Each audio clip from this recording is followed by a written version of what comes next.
Hello, everyone. Welcome to another episode by the Numbers, the quintessential CSGO podcast. I'm your host, Richard Lewis. This is Duncan Thorin Shields, the esports historian. We've got Sam pressing the buttons. And if you're one of the incels, the literal incels that have been spamming me for 48 hours, come and see a podcast where we actually talk about things and concepts. You're going to love it. We're actually going to have a conversation and a discussion about topics. It's going to blow your fucking mind. So hopefully, if you have an IQ above 80, you'll stick around and enjoy yourself. What's that? There's actually two people who know about esports on this one. So yeah, no, imagine about it, it, people. Right? It's a slow burn in that one, but think about it. Yeah. So happy birthday, by the way, mate. Right. I feel like I should say it's that. Bad. Getting old. I never feel that way. I'm not one of those people. I don't even do the self-deprecating humor. Like, I'm getting bloody old now. Like, I'm not. What's mad is I'm 37 years old. I straight bang out any of these fucking 25-year-olds. They're supposed to be there, the pride of their lives. It's like, mate, I'll fuck your bitch. I'll take your job. I'll fucking wreck your reputation. You can't step to me. You understand that? Like, I'm like fucking, I'm like Jordan at the end. I'm just not letting go of this motherfucker till you pry it from my cold dead hands. I'm taking all the chips, baby. Kareem Abdul-Jabbar in the 86. Luckily, I haven't let it my success go to my head at all. So. No, I can tell. I've stayed down to earth, you know? Yeah, it's good. So look, there's been lots going on because we haven't done a show for a while because we hit our target for last month, and then there was obviously some events, and then it was your birthday, and you were off, and Sam was doing whatever the fuck Sam does.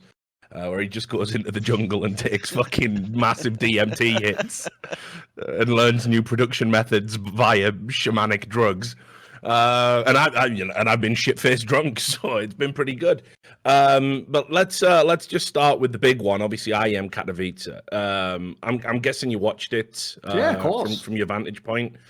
What a breath of fresh air again. I always love it when the big tournaments come rolling around and all the teams are there because it sort of it underlines what you've been missing in this was like a major to me. Felt like one. No, but this is the first topic I wanted to talk about before we even get into the minutiae of the tournament.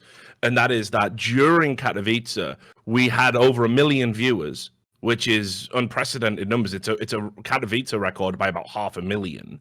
We're also the #1 game on Steam right now. By a massive distance. We're way above Dota, way above PUBG. We're almost touching on 1 million peak players, which is the all-time record. If you saw, just before this show went live, obviously there was the big closed qualifier match in the EU minor that everyone's watching, which is NIP versus, well, not really NIP, Dignitas, ex-NIP versus Fnatic, right? Which the joke is, like, most of those players used to be in the major final. Now they're in round 2 of the closed qualifier for the EU minor. Yeah. Even that had like 100K viewers or something. Like, CS is actually popping off. It's having a little renaissance. No, but this is what I always said was going to happen, right? You've got a lot going on, right? You've got the free-to-play movement, which finally can all the morons that said free-to-play was a bad idea, can we just accept that actually not true? Can we just accept that, yeah, there was probably some minor influx of cheaters, although I've never seen any empirical evidence. No, I've never seen any empirical evidence to suggest that making a game free-to-play increases someone's propensity to cheat. It's just that it feels that you get more because we've got a larger player base, and therefore statistically, when you play a game, if you get a bad run where you play with a lot of cheaters, it feels worse, but it isn't, because if you take it as a percentage, it hasn't necessarily increased. That's always been my gut feeling about it. But anyway, I think Vax made some good improvements. You know, if they're fixing trust score now, so I think free to play has been an absolutely unbelievable success. And when you sort of factor in as well, because of that being free to play, you're seeing more streamers, more influencers kind of pick it up, play it, want to try it out. It's got a lot of hype. You got people from other FPS games coming over, like even all the COD I noticed players. Shot was playing again bizarrely. Yeah, listen, they all know the truth that you're the Don. If you're a CSGO pro, you're a fucking rock star compared to all those pussies. You know what I mean? I don't care how many Twitter followers you got, or your YouTube videos or whatever. You know, when there's nothing like being at a CS event in a fucking stadium, which we regularly fucking fill out. We know what we are, and we've always been the #1 team esport. You know, whether it's about viewership or whatever fucking metric you want to measure it by, we don't give a fuck. We just know in Counter-Strike we're the best. So I just wanted to ask you in general about where you think the game is and like where we're going to be going it to in 2020, and crucially, what the fuck do Valve need to do to take advantage of the fact that we are now their flagship game? I mean, the second part of that obviously could be an entire episode in itself. So I'll tie it together. Like, in terms of where the scene is right now, I don't think in the entire history of esports, Counter-Strike's ever been positioned better than it has right now. Like, what's funny is I even used to say a couple of years ago when CS was really peaking, like, it's not that the game ever had any problems with it. It's funny. It reminds me of what happened with StarCraft, where if you ever look at the raw viewership for StarCraft, the numbers didn't actually go down much. It's just that the numbers back then were so low that when the League of Legends of the worlds came along and took over the entire world, the numbers were dwarfed. So they did look relatively like they were shit, but actually they would still be pretty good for the IEM kind of eaters that were in StarCraft 2. So I would say similar for CS. The problem CS has always had is it could never be the number one game in the whole world in terms of viewership because people in China and Korea don't really give a fuck about it. And if you ever look at the numbers for League of Legends or Dota, Russia for Dota and fucking China for League of Legends are huge in terms of those millions of viewers watching and 10 million, whatever numbers they all claim for their world championship. So CS itself could never be number one in terms of raw numbers, but I always feel like it had everything in terms of as a game to be the number one like prestige title. So I think it's kind of held that unofficial title the last few years. The key thing now is you look where it is even in terms of, as you said, the player base, the numbers we're getting now. Obviously, the actual circuit itself's already basically been put in place for years. We could have these amazing stadium events. Like, I actually feel like this could be like the biggest year of CS ever. It looks like it's primed to pop off. And that's actually one of the reasons why, I mean, listen, I wouldn't want to be the people running those tournaments because you lose a lot of fucking money with some of those events. Maybe not kind of because they have those extenuating circumstances, but I appreciate that they exist though, because as I referenced, to me, this felt like a major. In fact, that's one of the things I've noticed for the last 2 years. I didn't used to complain that much about the majors back in the day because they still had like way more prize money or just the scope of them was so huge. Remember, events back in our day when we first started, it was like 3 days long. So a major was a big, big deal.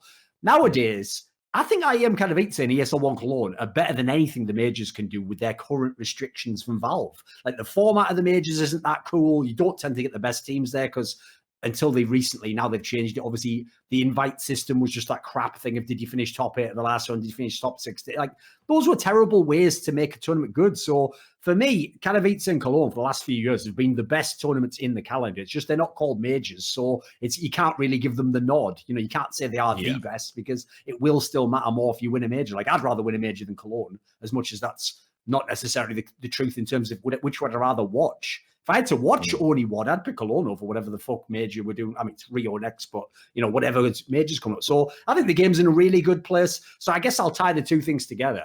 The main thing I would like to see is Valve, for some reason, does things so gradually. Can we just skip the gradual thing where we take half a decade to make the majors really good and just make them really good like the best CS tournaments now? Like, give the people who run the majors, you give them the license to run a major, give them the license to do what they want. Actually, let them run it in their format. And as a result, by the way, let them live and die by what they do. If someone out there decides he wants a major format that we think sucks and it doesn't work, then that will go against him in the future. If someone does one that's awesome, no one knows, maybe we all find out maybe there's like a new tournament system I don't even know about that exists. So I would hope that's what they do because I have learned, for me, Valve, you notice my approach basically is almost like, I'm almost like the old school small C conservative who just wants small government. I just want game devs to stay the fuck out of the way and just give them money, basically. I want them to be involved as little as possible because I think they tend to fuck it up because they don't really know what they're doing. So to me, it's sort of like government. Like, I don't want the government to do more. I want them to get out of the way and let the people who are actual innovators and entrepreneurs do what they do. So in this case, the TOs, the people with the investment.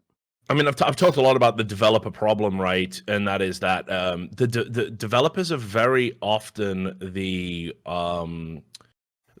kind of like the stupid kid in class that thinks they have to talk all the time because if they're saying something, then it must be good, right? Like that's how they engage, and that's how it is. Every developer I've worked with when we've been running tournaments and stuff, they come in and they give you like feedback for feedback's sake, and it's like it's utterly worthless within the sort of context of what you're doing. You're like, why are you even telling me this? Why are you even concerned about this? You know, I've had developers tell me they don't like people having their shirts untucked at a desk, for example, and you're like, is this really how you're justifying your fucking salary, you fucking moron. Like, you know, I have to have this conversation and actually treat you as if what you're saying is fucking sensible, because you have the IP rights to the game, and if at any point I upset you, you can cast me into oblivion. Well, no, I don't like that fucking system. In terms of what Valve needs to do, you've got to fucking scrub up. There's no excuses left with where the industry is now. It's matchmaking. You've got to go ham now, haven't you? You've got to scrub up matchmaking. I think this last operation was a good step in the right direction for giving people reasons to replay. Keep in mind, by the way, everyone seems to just forget this was the first operation in, like, what was it, 2 fucking years? It's a long time. Yeah, right? So, I mean, might even be a little bit longer than 2 years. So let's not pretend that Valve didn't just leave us fucking content follow. No, I don't count Danger Zone as good content, honestly. Like, an operation should be a cyclical thing now that's happening every 3 months, and each time they add an operation, they should be adding a new feature to matchmaking. I keep saying this. Why do we not have a Dota Plus style system over in CS? You know, why do we not have like a battle pass kind of system? I'm not saying microtransaction the fuck out of Counter-Strike. I mean, you can argue they've already done that, but like, give me a reason to log in and play the fucking games at least. That's why we're seeing the peak numbers. It's no coincidence that this massive spike in playership and viewership has happened during an operation. It's good for the health of the game. Also, as well, I've kind of argued that Valve shouldn't need to implement 128 tick, but the reality is, other games are getting up to that standard now. Netcode, apparently, FPS, I don't know if you saw this, but in Henry's interview on Scoots' show, The Breakdown, he said that actually Valorant will have 128. No, because what you got to understand, this is, I was going to segue into this. Oh, right. What Valorant are doing is they've literally, I mean, this is just Riot Games in a fucking nutshell. Original ideas, we haven't got any of them, but we'll fucking sit and we'll fucking spy on a community and get all their gripes and grievances, and then we'll go and we'll pander to them, and we'll fuck you over in 2 years once we've built up our player base and not give you anything you want. But in that initial stage, Riot is very fucking forthcoming and will pander to CSGO players. So what's the Valorant marketing, right? We'll give you 128 tick servers. CSGO players have been crying about that for a while. We have a revolutionary cheat engine, they say. It's going to stop all cheat. I mean, sounds like fucking pie in the sky, but they're claiming they've come up with a system so wall hacks like won't work and stuff like this. That sounds so implausible, mate. I've seen Faker on stream play against hackers in League of Legends. Like, yeah, right. Like, it's like, I will say League of Legends way better in terms of hackers than CS:GO. I'd imagine probably because they have those, like, they don't have like 1 million servers, so maybe it's easy to keep track of or something. But I've still seen it happen on like a high profile level. So what the fuck they know about stopping cheaters in FPS? God only knows. But it's Riot Games, isn't it? Yeah. That's one of the things, by the way. Just as an aside, if you're a pro in CS and you're thinking, I might go pro in this Valorant game, maybe just research who the fuck Riot Games are, you imbecile. That whole thing we were saying about 5 minutes ago about how you generally want the dev to stay out of the game, they're literally like the type of dev I want is the person like when I live in Amsterdam now, right? What's brilliant is the Dutch government doesn't ever contact me with anything irritating. They just send you letters when they actually need you to do something. Like if you need to pay some fine or whatever, they just send you the letter. So they only interact with you when they need to, right? Riot Games is the equivalent of the TSA guy if they like mandatorily did cavity checks on everyone who went through fucking security. Like, which would you choose? The hands-off approach or the hands-up approach? Yeah, exactly. I mean, you know, but it's not just that. So they've not just gone with the 128. What else have they tried to nick as a concept? No, well, so what they're saying is as well, they're going to eliminate Pika's advantage somehow. Right, that sounds impossible based on what I know about engines in FPS and the way the internet works. As far as I know, I do not think that is actually possible. Well, you know, they've said they've come up with a way. I think that was part of their marketing as well. So there's been all of these things. Look, basically, they're marketing right now, and it shows you which game they want to take players from. I mean, even though the game is essentially a class-based FPS, it looks more like Overwatch. Listen, because they know Overwatch is fucking done anyway. Yeah, you don't need to make overtures to Overwatch players. Overwatch players have just stopped playing Overwatch because Overwatch is shit. and you know, they can't balance the game on a casual level. They can't balance the game on a pro level, which is now they've got these ridiculous rotations of heroes. So hey, we've put all these heroes in the game, but you can't use them this week. That's the only way we can viably balance our game. We don't have a clue how to do it any other way. Average viewership, by the way, since they moved over to YouTube, it had its lowest ever opening week where it peaked with like 138,000 viewers. Its average viewership now has been below 70,000. Remember, it's season 3 for fuck's sake. How many more? Yeah. Like, this is like that thing with everything that people just go, give it time. It's like, how much time? We're gonna have 10 years before it starts. Like, I'm starting now. It's like, no, it started already. Like they know that there is no point in sort of saying, hey, Overwatch players want to play a new ability class-based shooter. No, there's no point, because Overwatch players are waiting for this game. In fact, a lot of Overwatch pros that retired. Yeah, I heard a lot of them even months ago were saying that. Yeah.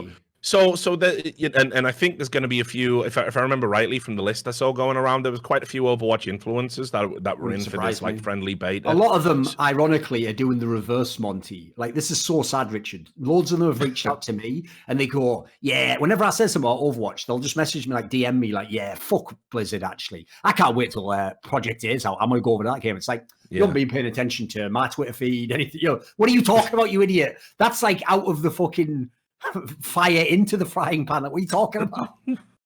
I mean, listen, I think the reality is that Riot will be. I mean, I'll be honest with you, mate. I had a fucking positive conversation with Riot staffers about the game and about the past and how they'd interacted with the media and stuff just the other day. When it became apparent that they were working with the same moderators from the League of Legends subreddit to mod the Valorant subreddit.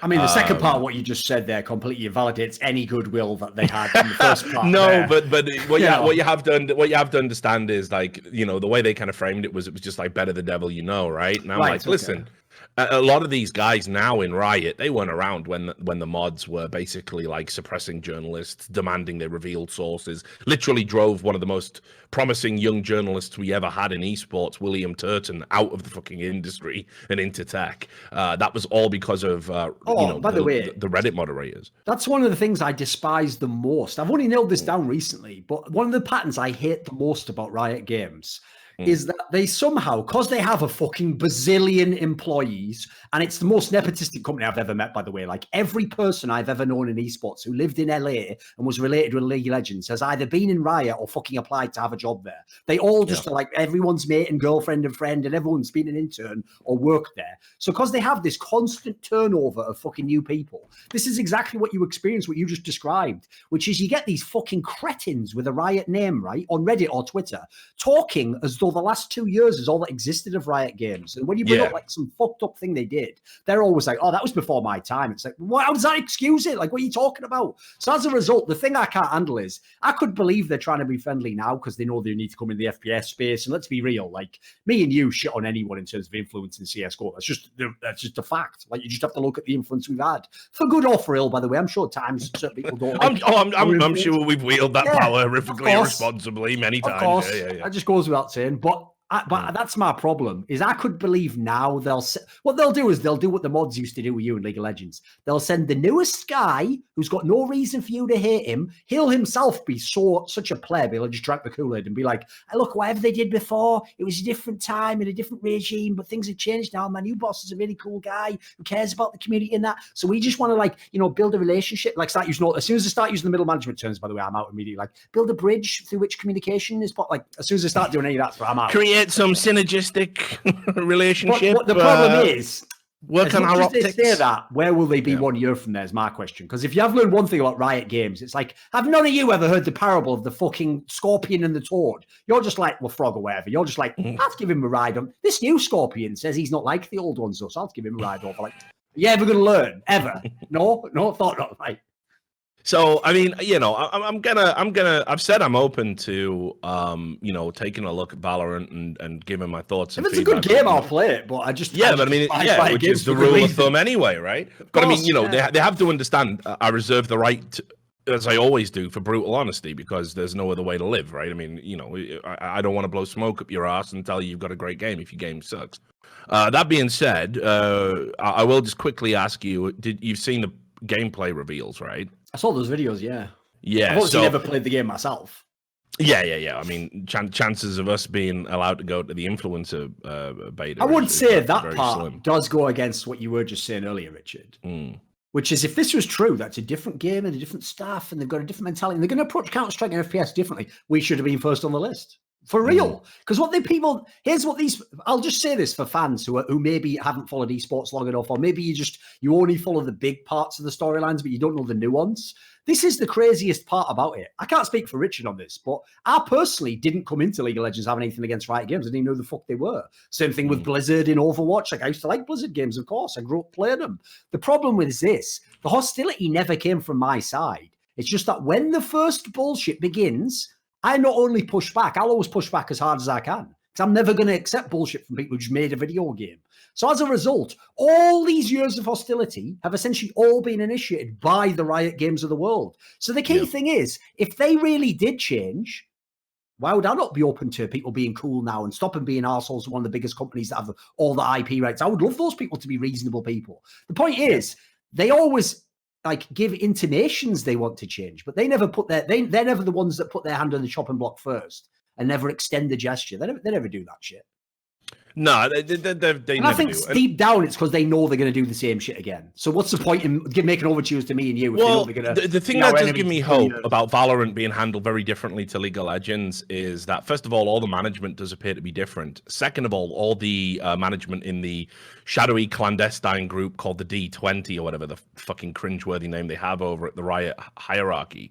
Ever since Tencent took over the company fully, that they're basically saying, like, listen, you've got to start doing things that actually make us money, and you got to start you got to start actually making other games instead of just talking about it.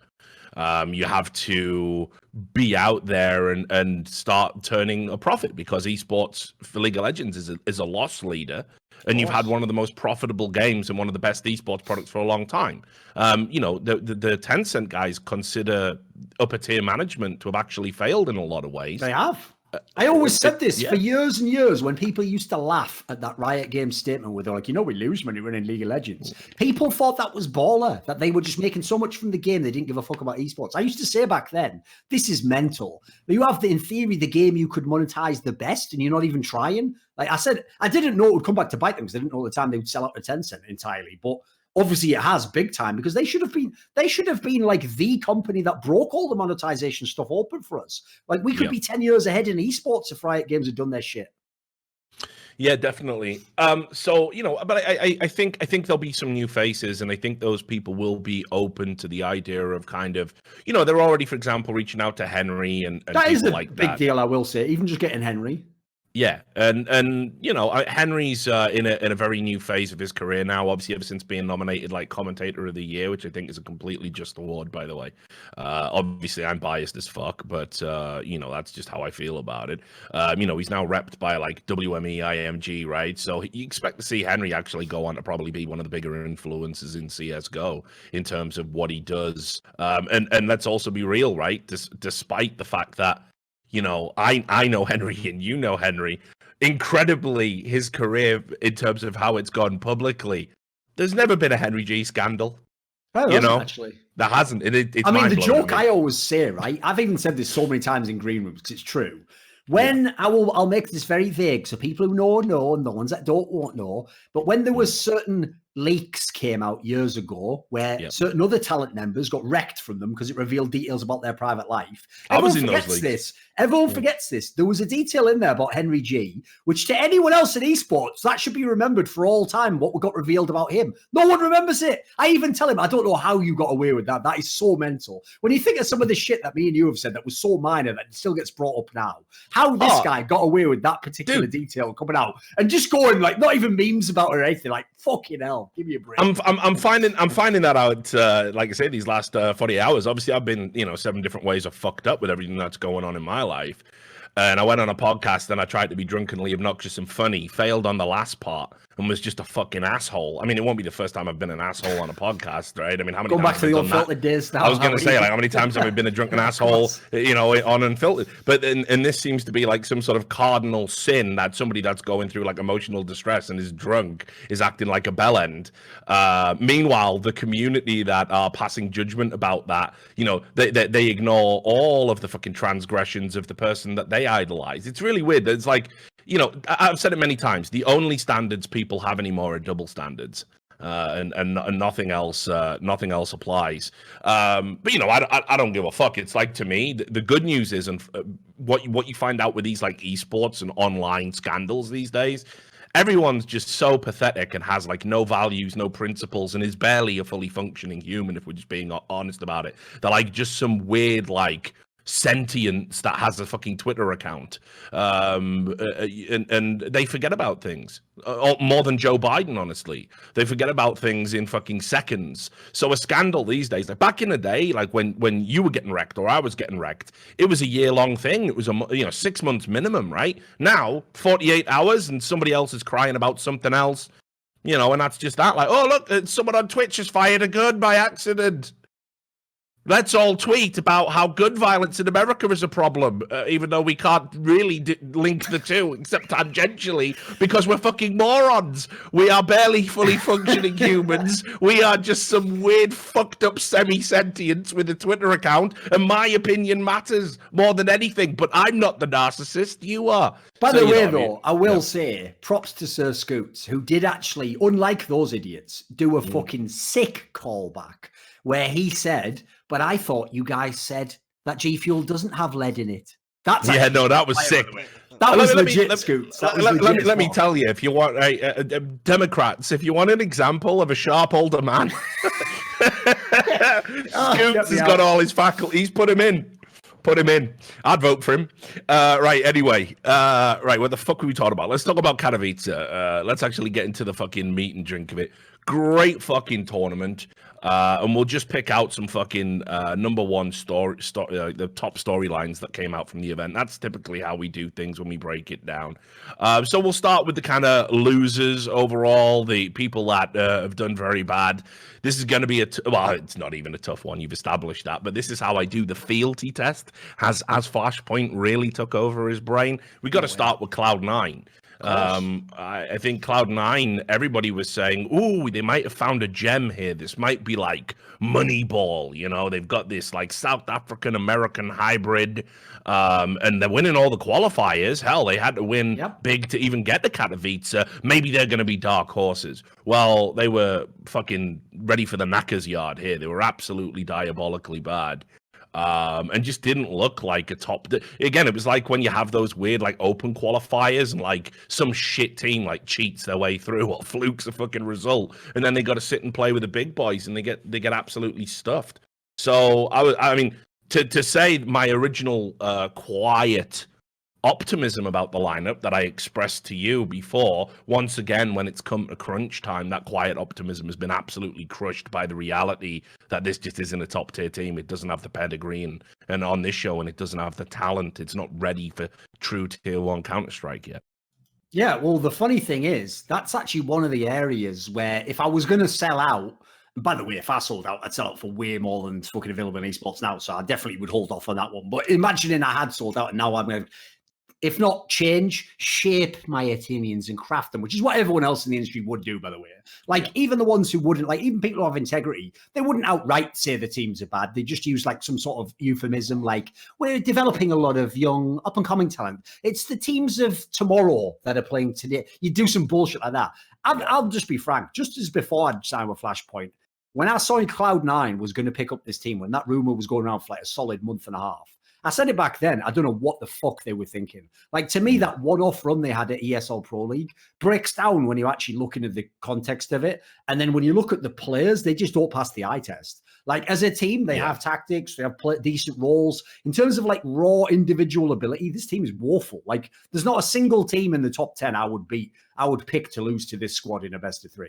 Like, it's not a world-class team. So look at the 2 lands they've gone to. They went to DreamHack Open Leipzig, didn't get out the group stage. And they went to this tournament and got banged out all 4 maps and got something like 30 rounds total in 4 maps of play. And one of those games, by the way, yeah, fair enough. One was against a good team. The other one was against NIP. Like, if you can't get anything going against NIP, this NIP, you're in big, big trouble in CSGO right now. So the problem, I think, is the entire team for me is a dud. As in, you've picked it up as an entire 5-man lineup. So the odds that you actually like chop and change right immediately, probably not very high. You normally give people time to see how they perform. So I personally expect low performance out of this team at events like this. I do think some of the players could make it, but they're not there yet. There's still like 6 months, maybe a year for some of them, I think, from being legit. Put it this way, if you contrast this team with the Mad Lions team, it's fucking night and day. In fact, the sad thing, actually, I think, for Cloud9 is, if you think of all those NA orgs that made those big, risky moves that weren't slam dunks, Complexity making the Juggernaut, obviously you had Gen G making their new lineup. Of the 3, Cloud9 ended up the worst. They looked like they've got the most promise because they got an entire team. It's worked out the worst so far. And I think that will continue, quite frankly. Yeah, and that's what was really disappointing about watching them. Like, I let Leipzig kind of just, fade from memory because it was just like, okay, first LAN, it's a DreamHack Leipzig. You're probably playing teams that you might never even come up against ever again if you're a truly tier 1 team. So, you just muddle your way through and you see what you're made of. But then it was like, okay, think about all the resources Cloud9 has around this team as well. It's like, you've got to show me something. You've got to show me some tactics. I believe they in their team even have an assistant coach, not just a coach. I think they have like a full staff of people, and maybe even have some of the data. I'm not sure. It's actually one of the most kind of well-staffed and well-fleshed out teams in CS. And I fully respect that commitment, especially if you're talking about developing younger players and people that maybe haven't been around the scene for a while.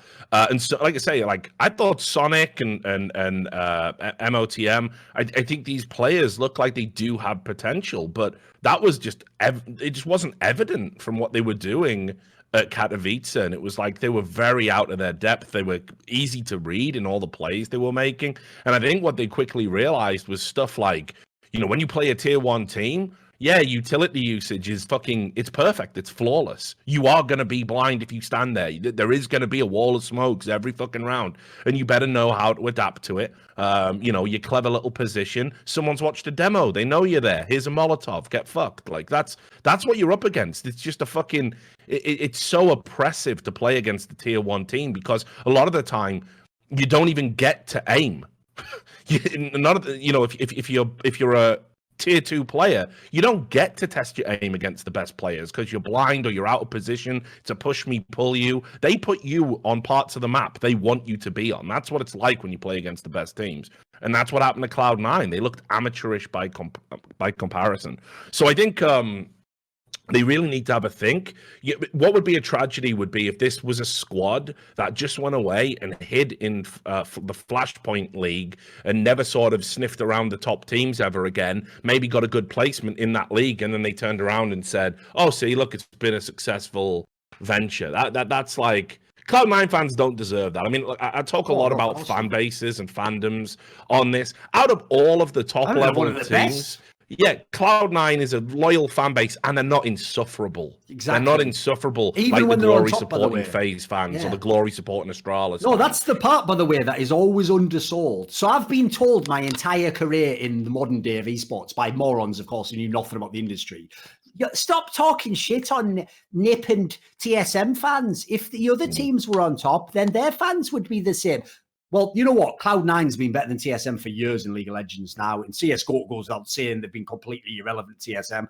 I've never seen it from Cloud9 fans the way you get it from the others. Like, yeah, you'll get some homers who are like just fans of the USA or the overly fans. That's it. You get idiots, but they're not like obnoxious. Well, like that one Sponge went off on, right? Yes, Don't sleep on Cloud9. Yeah. But put it this way, another thing. I don't know if you saw this, by the way, but as a result of their failure at Katowice, there was actually a mild drama that disappeared just because no one really gives a fuck enough about their players yet. They're not famous enough yet. I don't know if you saw this, where Davey basically replied to a tweet I'd made about the Cloud9 team. And he said something like, because I'd said that Sonic had a really bad performance, like his stats were terrible at this tournament, and he was supposed to be like one of their best players, basically.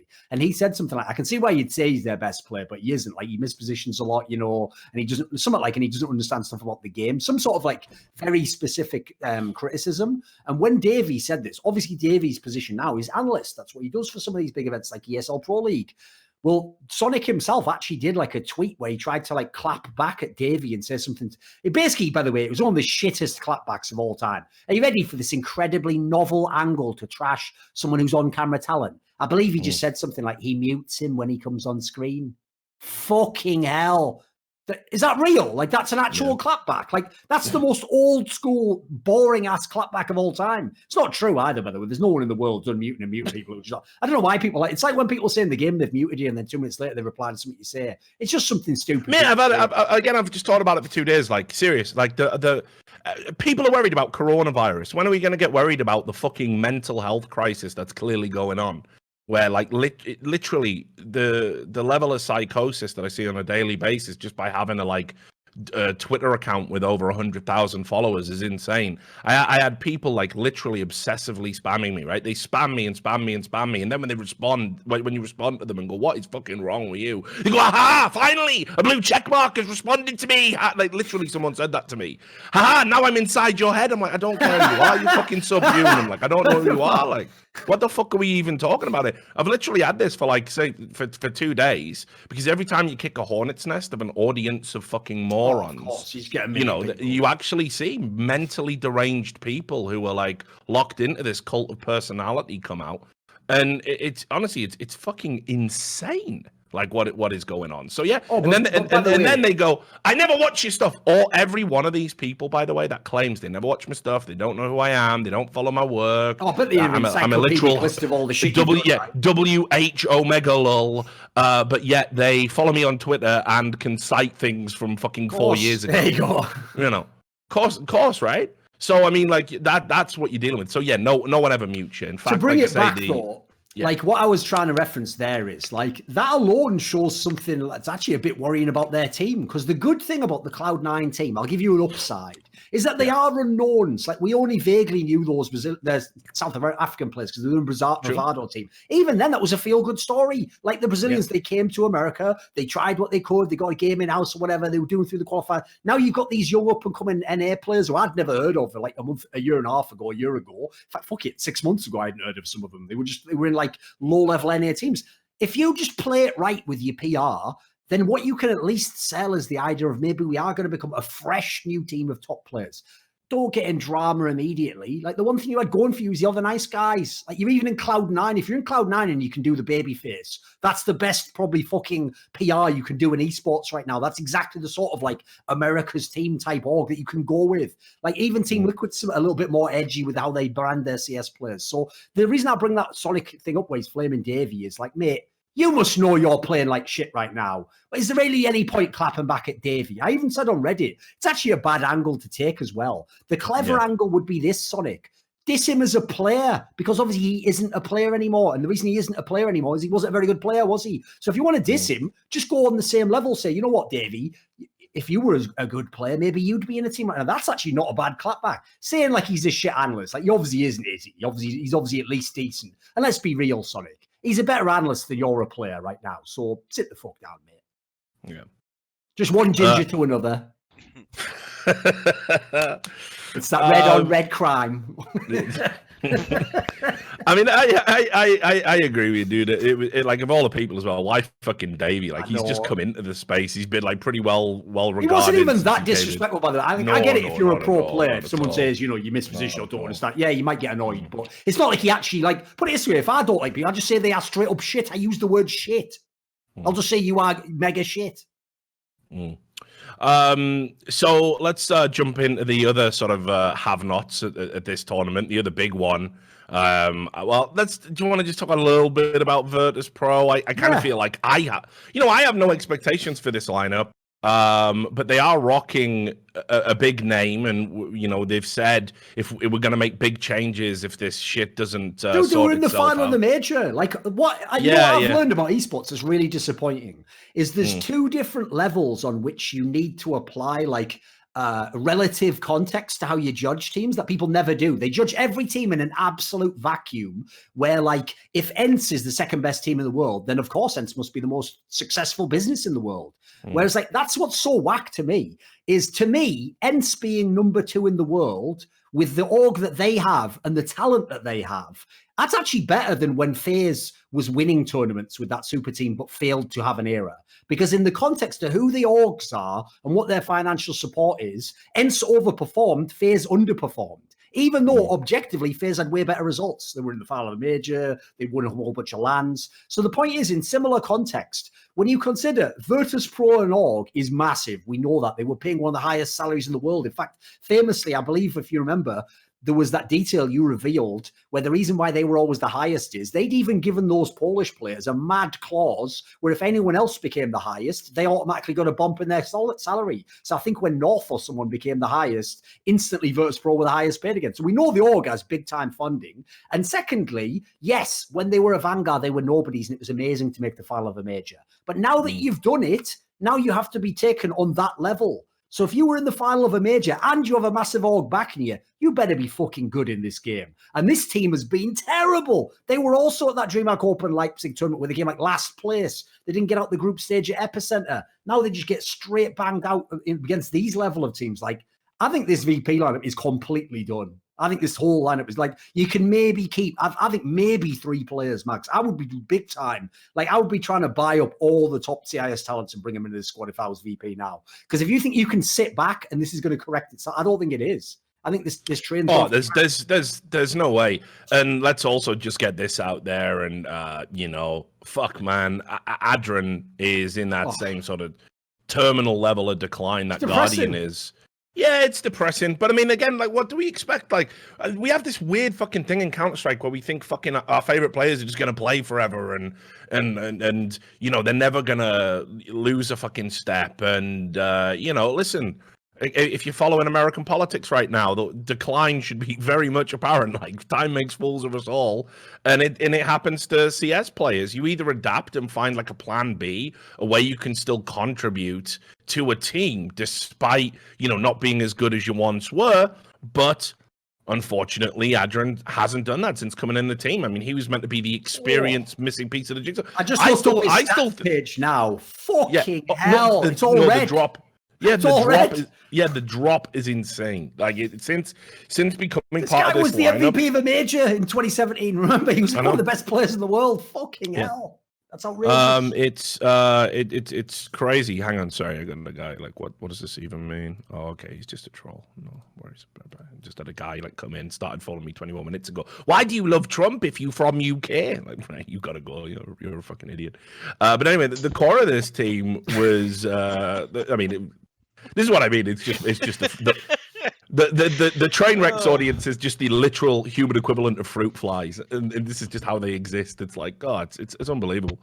Right. So, but anyway, the core of this lineup, Buster, Quicket, Jame, they are that. This I've got is a lot still of time for those 3 players. Yeah, but it's still a good roster, and I'm going to be real. Sanji hasn't done anything wrong here, but something when you combine those 4 players, plus obviously Adren, who is dead fucking weight and will be cut from this team. He is the one on the chopping block. His experience and branding and all of that shit will not save him. He's not going to get the same leeway as Zeus or an Edward is. Let's put it that way. So they've got to mix it up and do something because they've got good high impact players that are having no impact right now. And therefore, it's not just about the roster. There is something very, very off with this team since they've joined Virtus.pro. And also, they're another team where, like, how many times do we have to do this, guys? Where this is where fantasy is overlapping with reality in a way where people are ignoring reality. So I get it that if this was a movie, of course we'd all be cheering for the plucky underdog team that comes out of nowhere. In the case of ATK, some of them come from South Africa. In the case of Virtus.pro, when they were a Vanguard, they were living in a team house for 2 years, turning down offers for bigger orgs. That's a brilliant act 1 to a movie when they then go on and make the final of a major. It's fucking sick. When they do a great run, like when Furia came out of nowhere with all these players we didn't even know from the Brazilian scene. So sick as a storyline. But what makes it so sick is it was so improbable. It was so almost implausible even.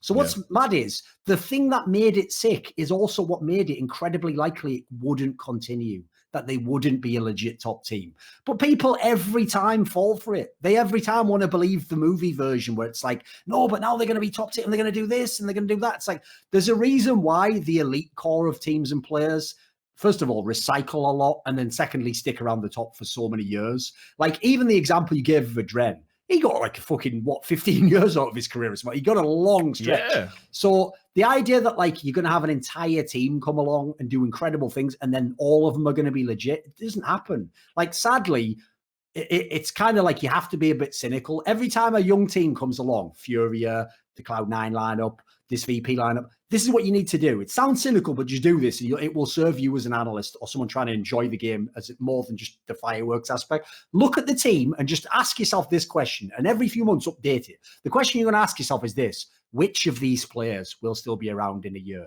in 2 years? Because the thing is, the whole reason the teams make their rise up is there's usually some components are legit. Like there'll be some guy like back in the day, it might be someone like Kirby or someone comes along and they've clearly got some talent, or Valde comes, whoever these players might be. The problem is they're not all going to make it. Like it's just an unreasonable expectation. So like you're saying here, the three you identified, at least one or two of those players will probably be in a Na'Vi type team in 2 years from now. Like it's just like, it seems logical. They are legit. But some of the other players shouldn't be in a team of this size. Like they should be back in the Simon Gamings of the world, I'm afraid. Yeah. And speaking of big name orgs with long-standing histories in Counter-Strike that did terribly at this tournament. by any chance? Oh, no. I probably will gloss over them because I'm kind of like you. I don't really have any expectations for that lineup unless Threat can work some miracles as a coach. I was referring to Evil Geniuses. Oh, EG, right. Yeah, and I think if memory serves me correctly, on the last episode of the podcast, you had said that if they don't do well in Katowice, I think it's time to start considering roster move for real. If you look at how the months now and the underperformance, because remember, Richard, they did the classic mistake, which is that they nailed all their excuses to the mast of the ultimate excuse, which was we were burned out from attending too many events in China. Well, guess what, homie? None of these events are in fucking China, and you've had loads of prep time. You even knew for some of these events, Blast and Katowice, who your first round opponent was, and you're losing these fucking. I mean, they won this Mad Lions game, but like you're not in great shape. So to me, if you mailed it all to that excuse, now you have no excuses left because you made that too important. So as far as I'm concerned, if you look at the lineup now, something's got to change. Like this team isn't good enough. Well, I mean, let's just talk about the run that they had. So they dropped a map against Mad Lions. I don't think that's necessarily a disaster, as it might have sounded earlier. Then it sets up the NA, kind of El Clasico of Team Liquid versus Evil Geniuses. I think right now, Team Liquid are feeling so fucking sorry for themselves. I thought they should have had a chance to lose this, but mate, they always beat this fucking EG core somehow. Don't they? And if you look at the fucking the way EG stayed in it, overpass comprehensive to Liquid. Nuke comes along. EG managed to fucking just cling on in fucking overtime.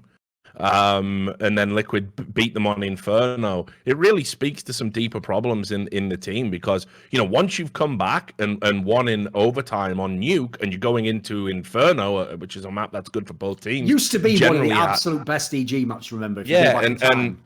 And obviously as well, it's just a close map in general because of how it's structured. And we see most of the close games in overtimes probably on Inferno. Anecdotally, I would say that would be true. But they didn't really put up the fight that you would have expected, and it was the first time in a while where I saw Liquid kind of look comprehensive actually against top tier opposition. So that points to some issues. But then no big deal. It's your local rivals, a lot of mind games, a lot of stuff going on. You got to beat 100 fucking Thieves. Especially right now. 100 Thieves isn't been great. I know they did decently here, but even they look like they're a little bit weaker this year, mate.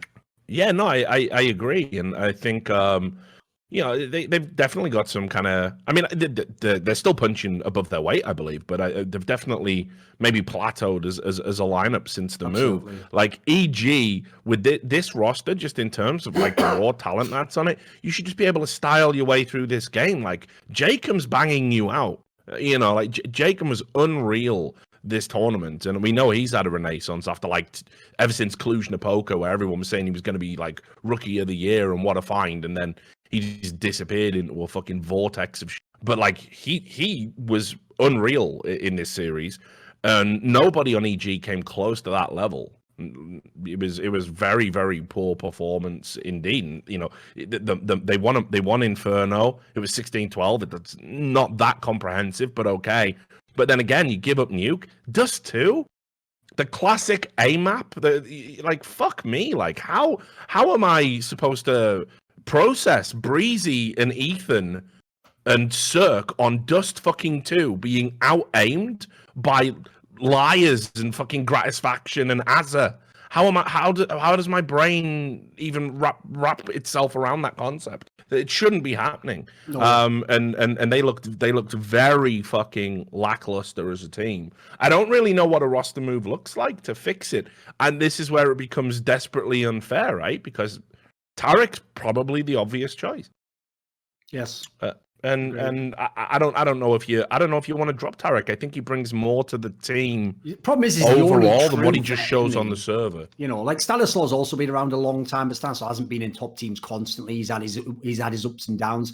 The problem is Tarek, like, if people don't know, another factor that we probably should start factoring into when we're putting together rosters in our minds is generally you want it to be where you have at least one veteran name in your team, because that guy has the experience, he can help other people develop, and he can keep people stable. Like, yeah, it can't be like obviously sports teams where you can have loads of subs, so you can have those veterans and just not make them play. So the problem is, whoever your veteran is, he also has to be able to play the game. Hence why Dren's on the chopping block, but probably stuck around longer. Hence why Tarek's in this team. The problem right now is, performance-wise, it has to be Tarek.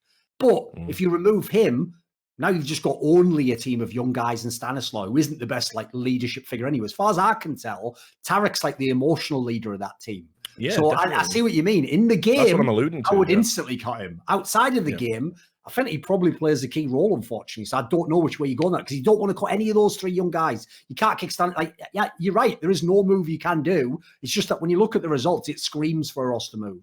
Especially when the place they would probably have to go to is Gen G. And I think their fucking tails are going to be up after winning Anaheim, right? So, and they don't have to sell at all. That's another massive org. No, they're a massive org with a ton of money. I'll tell you one thing, okay? Maybe if it doesn't have to be a roster move, then it has to at least be like a coaching change. And by the way, not hating on I'm a Pet, he can be the assistant coach, he can be the analyst, he can be whatever the fuck you want. Seems to do his job in that sense well. But bring in a big name coach who's going to whip this team into shape, because it's kind of like the Team Liquid situation. You've got straight fire players, so if whoever's running the team now can't do it, bring someone else in, give them a crack. Yeah, it can't go on like this, because we were talking about, you know, this wonderful kind of three-way tie for you know, the number one spot end of 2019, where it was going to be Astralis, EG, Liquid. The 2020 could be the best year for NA Counter-Strike of all time. Where the fuck did that go? Where did that narrative go? Liquid are fucking shit the bed. They're like just fucking melting right now, and fucking EG, they're just so hit and miss at tournaments. Can't find consistency to save their lives. And you know, meanwhile, we've had the emergence of teams that actually, in a very short space of time, like Na'Vi with Perfecto, just eclipse everything Evil Geniuses are doing right now. So, yeah, so it's a bad time for EG. It's one of those, it's a very complex and nuanced situation to fix. I don't envy what must be going on in that team right now, because either Stan has to find an extra gear tactically, or Tarek has to find an extra gear as a player, or, you know, something has to happen there. But I think it's like a game of Jenga. I think if you pull one piece out, I think the entire team could fall apart. It's very, very difficult. You have to decide now, do we want to go for the big prize, or are we happy coming in? Fucking, you know, we go to a tournament, sometimes we get semi-final, sometimes we win the final, but we're going to have to accept that sometimes we're going to go out in last place and very low. By the way, one thing I'll throw out there as well is this is why you should never be too quick to judge a move. Like, listen, listen, the whole point of this show is we do hot takes when things have just happened. Yes, you have to, really. But talk radio. We are also willing to revise them as time goes by and more information arises. Yeah. So it was very easy when the major came to make it like, of course Stanislaw was better than Daps. Of course he was. Yes, in certain ways and at certain points in time. But you know what else? Stanislaw has never been a long-term in-game leader of an elite team, ever. Go look at his track record. The guy lasts a few months and then he gets kicked or leaves. And that's not for no reason. That's happened a bunch of times now. So what I would say is this. I agree. If you want to win tournaments, I'd take Stanislaw over Daps. But I tell you one thing, if you go back and look at that Daps NRG lineup, they were fucking consistent, mate. Like, they would very rarely get banged out big time like some of these results, and they would only lose to a certain level of opposition. So that's one of the reasons why. It's not like I think he's the best IGL, but I have like more respect for people like Daps than it seems like the actual fan base does. Because I think you just look at what they do. Don't judge them for what they aren't. Judge them for what they are, and you'll see that they have qualities that some people don't have. So yeah, very disappointing run for Evil Geniuses. They weren't alone in that disappointment. Vitality. I mean, another one of these elite level teams that we're talking about. As having real potential to be up there battling for the #1 spot, especially if Astralis start dropping off, which it looks like they are. Vitality have the player that was supposedly the player of 2019. I don't know how I feel about that now, all things considered. But whatever, ZywOo it's either him or it isn't, right? It's either him or Simple. It's still a sick player, obviously. Yeah, mate, he's still fucking insane and has potential GOAT status written all over him, depending on how Simple's career can go. But anyway, the reality is that Vitality here, they get a layup game against NiP, right? We've established that. They lost to Astralis in the Astralis game. Was, I mean, apart from sure they had that overtime on Vertigo, the overpass was embarrassingly kind of one-sided, and then they lose to FaZe as well, which I think honestly, FaZe are a team that they didn't do great at this tournament, and I always think FaZe are a team that are there for the taking because they themselves have some very clear deficiencies, especially on a tactical level. So. What becomes worrying about Vitality is when you have this ZywOo level player and he cannot drag you through a series. You forgive him for not being able to carry against Astralis, but come on, man, you should be taking over the server against FaZe, and it points to a bigger problem, and that is that this is a team that unfortunately doesn't have the tools around ZywOo. Like, you can only do so much even as a star player in elite level Counter-Strike. What we saw here was that, I think the Shocks move has been a fucking disaster. Well, not a disaster, but it's been very underwhelming in terms of what it's actually brought. Definitely didn't bring whatever they claimed it would, put it that way. But here's one thing I'll tell you that's very telling. Because obviously one of the things I'm able to do that maybe fans aren't is I also, because I'm friends with most of the other people who are the analysts and experts in the game, I can keep up to date with where they are on it. And the key thing is, sadly, most of them don't always give you their opinion. Like a lot of them, when they have a really spicy take, sadly, that dies in green rooms. And then they say it, and I even tell them, even if I don't agree, I'd put it out on Twitter, mate. That might be interesting. Maybe you're right in a month from now, and you're the guy who was ahead of the whole thing. But they're all scared of the backlash because you have to be a certain type of person to actually be able to put your opinion on the internet nowadays. But the thing that's crazy is this. Normally, a team like Vitality, where, as you say, they have a player who in theory was the best in the world, then they have a bunch of veterans, right? Normally, when you look at the results, remember, this team won the last event of the year, Epicenter. Normally, with a team like that, they'll be divisive, right? It'll be split. Some people like them, some don't. Like, for example, the FaZe Clan team you're talking about now, I was out on them at the beginning of the year. I still kind of expect them to fail. I don't think they're actually that good as a squad, but a lot of people still had faith in them, and so they were buoyed up. Yeah, I'm being criticised in the chat right now for people saying, actually, I got to give mad respect to FaZe. I'm not feeling that at all. I think the tactical. They were good, but not that good. Let's be real. I don't think their map pool's great, and I think just because they lost to the eventual tournament winners, twice. I don't think that gives them a fucking hard pass, right? Like, we didn't know anything about Na'Vi going into this tournament. In fact, with their first tournament with Perfecto, nobody could have predicted this. So no, I'm not going to sit here and fucking pretend that I think FaZe have got all their pieces. I think Olafmeister continues to show that he's washed. One good map every now and then doesn't make up for how far behind he is of the overall quality of the squad. So nah, bollocks. I'm not taking that at all. Like, if you want to do FaZe up and all that shit, you fucking have at it, guys.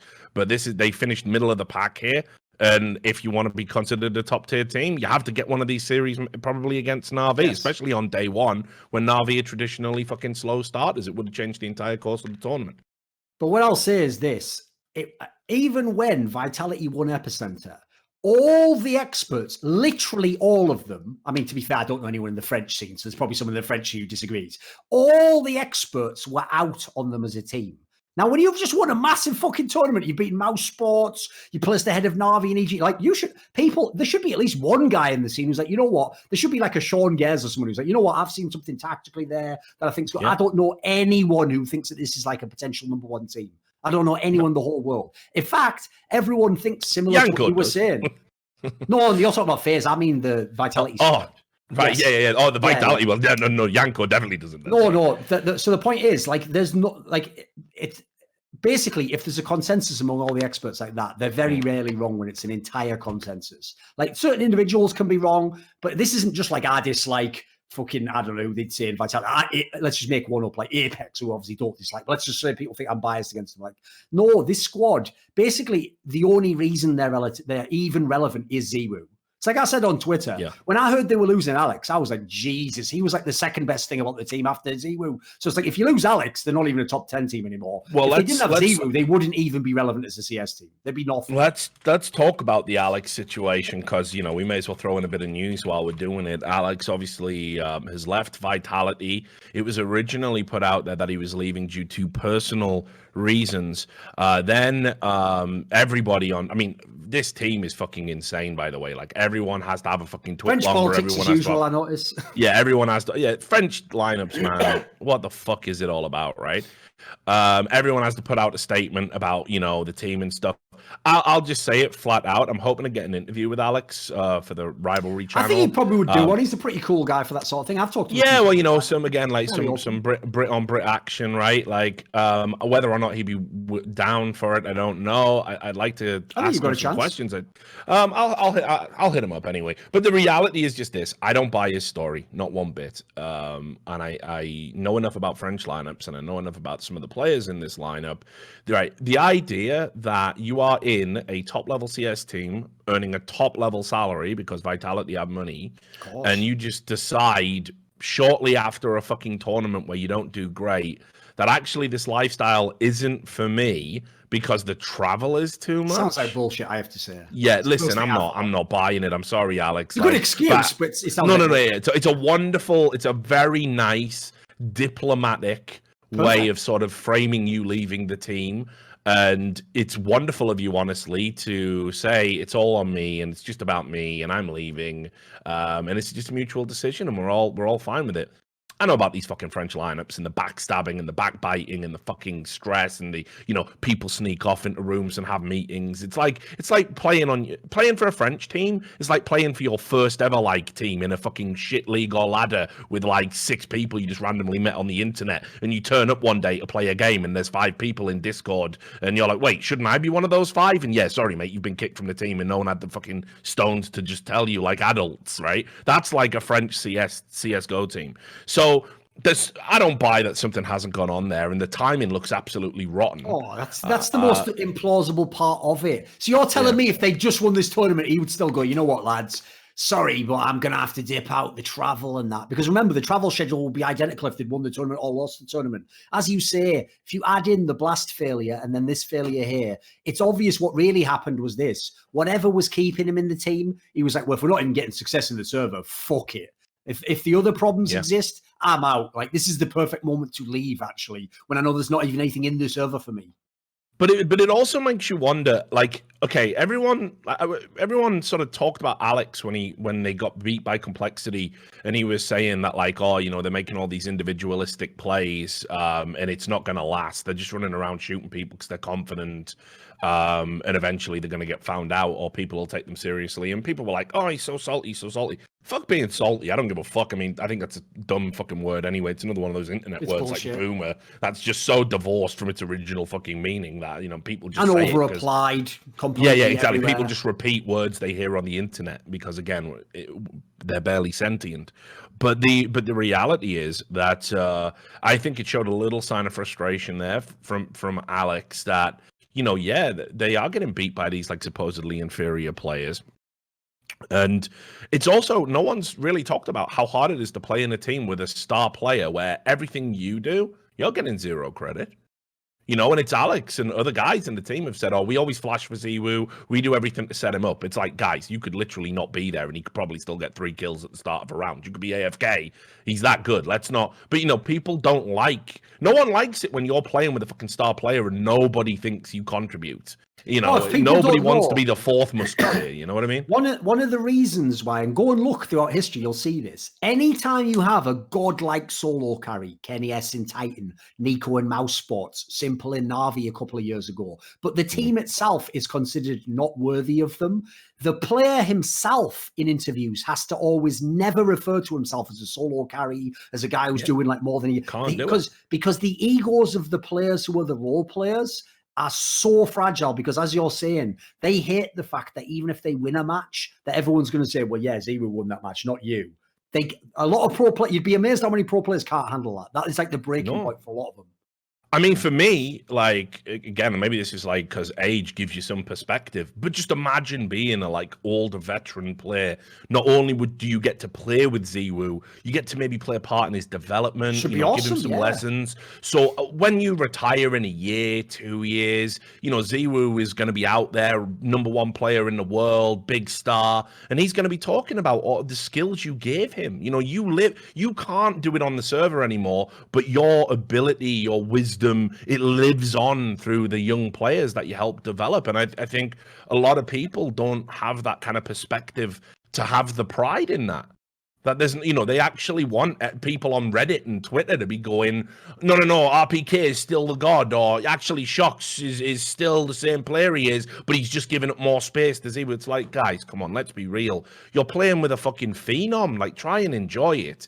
I've never got that impression, and I think it's a testament to how well fucking grounded ZywOo is, that he's not even like pissed off that his own team seem to downplay his talent whenever it's a topic that comes up. I'd be fucking furious. That is one thing that I myself have never given him credit for, but he actually does deserve mad credit for that. That's an area where we're contrasting him with Simple unfairly. Simple was mad frustrated those first like 3 years as a pro. Of course he was. For exactly this reason. I mean, we've told stories on the show about him literally just BMing teammates to their fucking faces, like basically telling them they're shit, and then saying like, just do what I do in the game, you fucking idiot. And he'll be talking, by the way, like first ballot Hall of Fame, like Markelov level fucking players who's doing this with, or Blade, guy who's been there from year dot in fucking CS. But the mad thing is, we accept, because it's true, that it should take years for a young, super talented, phenom prodigy player to be able to understand everyone doesn't have your skills. Other people coming from different positions. Some people have to play a role that isn't going to be up to your standards, but might still help the team. The fact that ZywOo not only is that good as a player, but doesn't seem to have any ego issues with the fact that his teammates at times act a little bit cunty toward him. Mad props again, mate. This guy is just an alien in that sense. He just seems so not like any other player I've ever met in that sense. Yeah, I honestly think it's going to be both a blessing and a curse as his career goes on. I think the best competitors I've ever been around in any sport, I think you have to have a certain level of I am worried he might let himself get trapped in some of these lineups for too long. Yeah, but I think to a certain degree that might already be kind of like what the 2020 roadmap looks like for ZywOo, right? Like that he is going to, you know, stick with, you know, they've already had, I agree, I think Alex was a revelation. I think he was doing great work. He's one of the best things happened in the French scene in years, along with ZywOo. Exactly, because what now? Like you need, you know, well, we probably should talk about the guy they've picked up. I know very little about him, but just to finish on the ZywOo point, I honestly think that, like, you know, he is so humble that he probably does relish playing with these guys. Like when he was a kid, very young, and first started his Counter-Strike journey, you know, whatever the fuck it is, like 5-6 years ago, he was probably looking up to a lot of these guys and thinking like, holy shit, like, you know, these are gods. Now you get to play with those gods. It's great in theory. Yeah, people don't realize this is like when fucking Cold Zero was in MIBR, right? Well, not MIBR, Luminosity Gaming or whatever the fuck. Because if you remember, there was that famous picture that he put up where he met Fur and Fallen when he was just a kid at a LAN, like a young player, right? ZywOo, I think, was literally something like 11 years old when Shox and RPK were the best Source players. Like, even if those players aren't as good at the end, to you were a fan of them. So it's actually sick to play with them, even if they're shit in the server. Like, you're still thinking, fuck, I'm playing with Shox and RPK. Like, you should actually be loving that. But that definitely could go a dark way if you're willing to just, like, look past all their glaring flaws in the game. Yeah, it's like I said, you know, everyone would play with fucking Jazz Malone, right? No one wants to fucking play with Lakers Malone. You know what I mean? It's like, it's cool. You get to say you did it, but in actual fact, like, you know, you better be able to carry people who are a little bit washed. And I just think that's like a big problem with this team in general. I think they have an ego that is unwarranted, and they should sort of sit back, relax, and if it's genuine and you really are doing all of these things to set up ZywOo, which I think is some of the most overstated, overplayed nonsense I've ever heard come out of a professional player's mouth. I think in that case, we'll fucking enjoy getting carried then. If he carries you to trophy after trophy after trophy, does it fucking matter what some cunt on Reddit or Twitter says about it? Like, why do you need the credit? If you genuinely are secure enough in what you do, and you know the story, and you also believe that high-level analysts will be able to see what you're doing, why do you care about a surface-level sport? It's like whenever you see footballers like clap back at people on Twitter, you know, or that fucking NFL player who literally got suspended because he said he was gonna fucking, you know, beat somebody up and told him to come down, you know, to the training ground just because he had a bad game because he was playing with a broken arm. You know, you can't make a tackle. You're playing with a broken arm. Most people recognize you doing a heroic feat. So yeah, Vitality, like this new guy they brought in, I don't know if you want to, like, how much do you really know about this guy? I know nothing about this guy. Like, all I know is I saw one of the guys who I follow, because I follow a lot of movie makers, because sadly they're the most underappreciated people I've fucking seen when people don't even know their names. Like, people have seen their videos, but they don't know the names of the people anymore.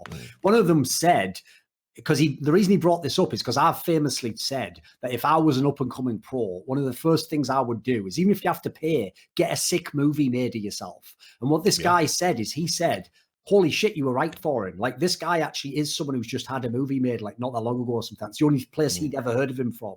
So it's like, as far as I can tell, they are literally just reaching out into the middle of, like, this guy, it's not someone we've ever seen at this tier before. We've never done anything as far as I can tell. Doesn't mean he won't be good. Maybe he's some revelation like Perfecto, who the fuck knows. But I wouldn't bet on it, put it that way. Like, I actually think from seeing who they've had to pick up now and the fact that G2's gotten good again, I think it's time to go international with this squad. Whether ZywOo speaks English or not, it's time to go international. Yeah, I mean, you know, I'm gonna say, like, I think the French scene is obviously at that critical mass where it's good that they're picking up, you know, like these kind of like, you know, Hail Mary picks of like younger players and players that are like, you know, maybe not known to the general public.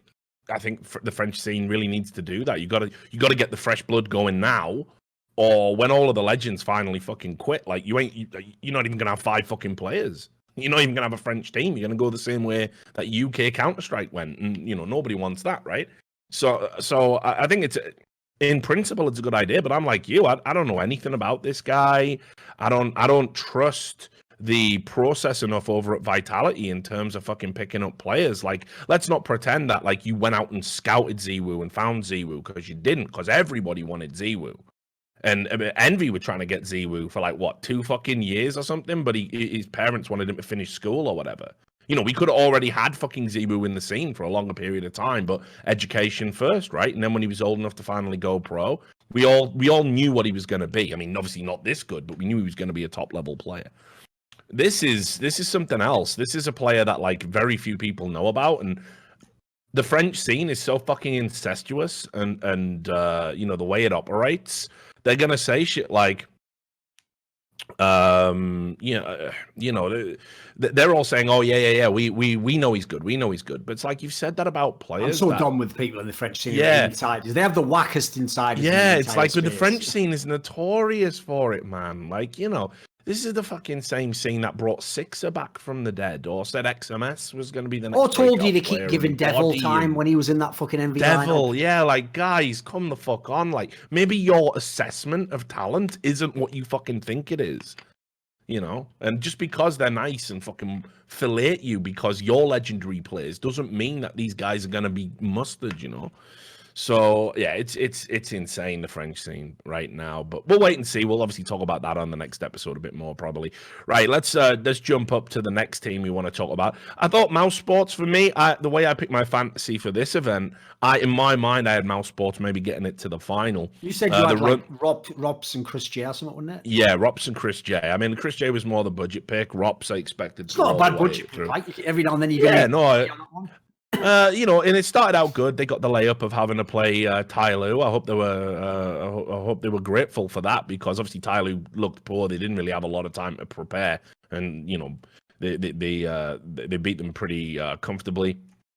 A little bit of a wobble at the end. What surprised me then is, like, you go and you lose to G2. We'll talk about it in a little bit later. You bounce back strong against Mad Lions.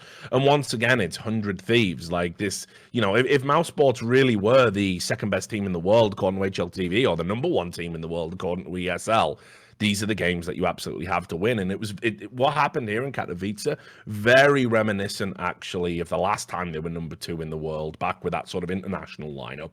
And people were like, if they win the next tournament or even get to the final of the next tournament, they will be the number 1 team in the world. They will have done it.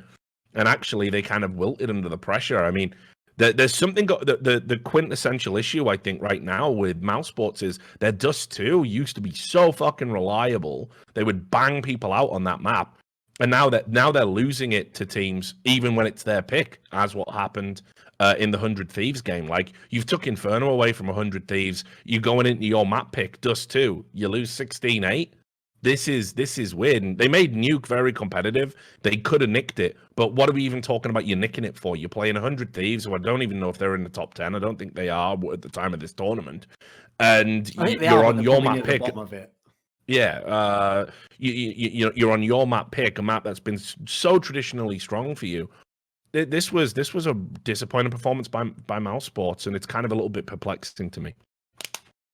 Yeah, I was a bit underwhelmed, because for people who don't know, when these groups were set up, the pre-tournament analysis went like this. Holy fuck, Group A is stacked. Like, you've got all these teams there. Group B was supposed to be like, you know what, enjoy this, Mouse Sports, Team Liquid, and maybe EG. Yeah. Like, this is your chance to just cruise to that stadium section of the tournament, and neither of them made it. None of them made it, rather. So, like, that's actually outrageous, because with the bracket they had here, Tyloo, 100 Thieves, G2, you should already be in at least the playoffs part at that point in time. So the idea you miss it, that's very telling. And then, as you say, you're doing stuff like losing your home map. Like, I bet if you'd have asked someone 2 weeks ago, a lot of experts would have told you Mouse Sports probably the best Dust 2 team in the world. And Woxic guaranteed to drop 25 if he plays that. You can't stop him. He's unstoppable on that map. So, yeah, this was like, I wouldn't say it's like, here's the thing. Unlike of the teams we've been talking about leading into this discussion, their team's in trouble. Their teams with no way out. Their teams that need roster move. This team is still good, but this is a wobble that, as you correctly set up the context. The context here was this was their window to be number 1. In fact, as we know, Astralis didn't go on to win the tournament. This was your chance to say, listen, while Astralis is sliding, whether you think we're a placeholder number 1 or not, we're going to take number 1. This is our time. But instead, you couldn't make anywhere close to the playoff run you needed to just nick that rating. Like, if you'd have even just made the final, you're probably number 1. As you said, you don't even have to win it. So when you consider Na'Vi now has come out looking straight fire, you've got all these newer teams rising up. Your window might be closing to have that shot to be number 1. Listen, it's cool, like that old lineup, to overperform and be number 2 and win. That's sick. Yeah, that in its own right deserves credit. But now you're at the table. Now it's time to actually be one of the big dogs. It's not cool to just be an overperformer. You want that to actually be your normal level, to show that we are really amazing teams. So unfortunately, I am worried this might be the moment where the slide back down to number 5 comes along, and they're still good and they can beat certain teams. They have the right matchup, but with how some of the teams are catching fire and rising up the rankings, there's potentially danger. I do still think it's a very good team, though. I think it can bounce back. No doubt. And there were a couple of anomalies on the run, which we'll probably talk to when we start, transitioning into talking about the good stuff. I won't bother talking anymore about FaZe. I think my view's quite clear. They finished middle of the pack here. Yeah, they lost twice to Na'Vi. Wait and see, judge them on the next tournament, etc., etc. I still think people are mad overhyping them on the basis of the Blast win, even though the Blast was legit. I am not convinced FaZe are the fucking real deal and are going to emerge from the pack of kind of the also rans at tournaments. If I'm wrong, I'm wrong. But the part people aren't taking into account is this, Richard. The thing they did at Blast was beat Team Liquid twice. The problem is Team Liquid doesn't look that sick at the moment. So unfortunately, that does, in relative context, to take away some of the value of that. Unfortunately, that's just the way the game works. So let's talk about Liquid then. Liquid finished 5th to 6th here. We already talked to them a little bit with the EG result, but let's just sort of give you the run that they had. They got the layup of having to play Virtus Pro pretty straightforward. Beat Evil Geniuses. They should be really buoyed by that pushing forward. They lost to G2, and you know, it was kind of a pretty I don't want to say one-sided, but let's just say G2 were very, very comfortable in this series. They won a 2-0, 16-11, 16-10. They won on Dust 2. They won on Vertigo. These are maps that you expect to see Liquid dominate on. And unfortunately, what that then set them up for was the Na'Vi game. And that was much the same story. They lose Dust 2. They lose Mirage. Simple was obviously loving it because he gets to go back and wreck his kind of last employers. You know, he's obviously got a sort of love-hate relationship with Liquid and principally Elige. Stewie had a very, very rough time in that series and indeed across the tournament. I know that because he was in my fantasy team. And they kind of bow out. And I suppose at this point, I'm just gonna say it. This is almost like what I expect from Liquid, where they are right now. They're having this like existential malaise. I predicted them to beat G2. This Na'Vi team looks unreal, so I don't think Liquid are even close to them right now. And I still don't understand what happened to the dominant Liquid that does the IEM, you know, Intel Masters Grand Slam $1 million fucking tournament in record time. You know, beats Astralis, knocks them off the #1 spot, dominates tournament. Like, it's like they never got back from that fateful player break. And there's no excuse anymore. So you can't say it's burnout. We've all had a break. You can't say it's a roster issue because this roster was the #1 team in the fucking world and was the most exciting to watch. They're not even really all that great to watch anymore now. They're not like that dominant force that runs over you in rounds. They scrape through rounds. You know, they get someone pulls out a 3-man out of their arse or whatever. So they are looking like a very, very different team, and I cannot put my finger on what the problem is, and I know Liquid can't either. Yeah, it's like I said in a video I made recently. It's also based on a tweet I said, where it's like, if you look at where Liquid is right now and how long it's been, because at the end of the major, it'll have been something like 7 months without a title. Right? I said, if they don't win Katowice, I guess you could maybe throw ESL Pro League in as well, or ESL Pro League or the major, one of these three. Mm-hmm. If they don't win one, something has to change. At a minimum, it's probably a coaching change minimum. I'd say even maybe a player change. And I'm so reticent to do that because it is still a straight fire paper lineup. I know. The problem is, can we blame the coach tournaments? Though? You can't entirely, because let's face it, this isn't a game where the coach is micromanaged. It's not like American football. But I also mean Adrian was there when they were good. True. But the problem with that is I have an unfair advantage in that I can hear those comms when I'm at blast. And all I'm going to tell you is, like, I haven't been impressed with what I was hearing in that sense. So whereas for OG, it helped them. I could hear Alexi B, and I was like, actually, he is doing a lot. I didn't feel like Adren was doing particularly great contributions in their timeouts, and their in-game leading and communication sounded pretty woeful. Because this is an example, this tournament right now, of where you've fuffed it again. They did this at ESL Pro League. ESL Pro League, they got set up with a bracket where they played Fnatic first, and then they would have played Na'Vi, and in the end, they would have actually played Mouse in the final because Charles got beaten by Mouse. They just got beaten by Fnatic rather in the first round. This time around, if they'd have won that G2 game, on paper, they're supposed to beat G2 all day long. G2 even has similar strengths to them. They would have been on the side of the bracket with Fnatic and 100 Thieves. That should be a final right there. And you know what? Someone would have done you a favor and beaten Astralis again. So the key point here is they can't. Their excuse last year was, we always play Astralis and they always beat us. That's not even the case anymore, boys. Now you're losing to other teams. So I actually find this more underwhelming in 2020 than how they were at the end of last year. And they clearly had problems at the end of last year. So the real problem with this team for me is, like you say, it just doesn't make sense how bad they are. Like, they're not terrible, clearly. They're still like a top 5, top 6 team in the world, yes. But the pieces they have should be constantly knocking on the door, winning these tournaments.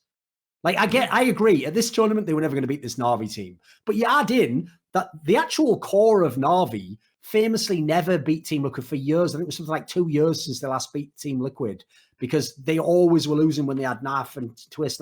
So you've even now lost a matchup that's a psychological edge you have, where you had those guys in your back pocket. So I'm quite concerned about Team Liquid in this next little spurt. Like, I feel like if they don't get it together in the next 2 months, you've got to do something. You can't you can't persist in this like purgatory, because they're never bad enough that you're forced to do a move, but they're definitely not good enough that you can justify just sticking with how things are.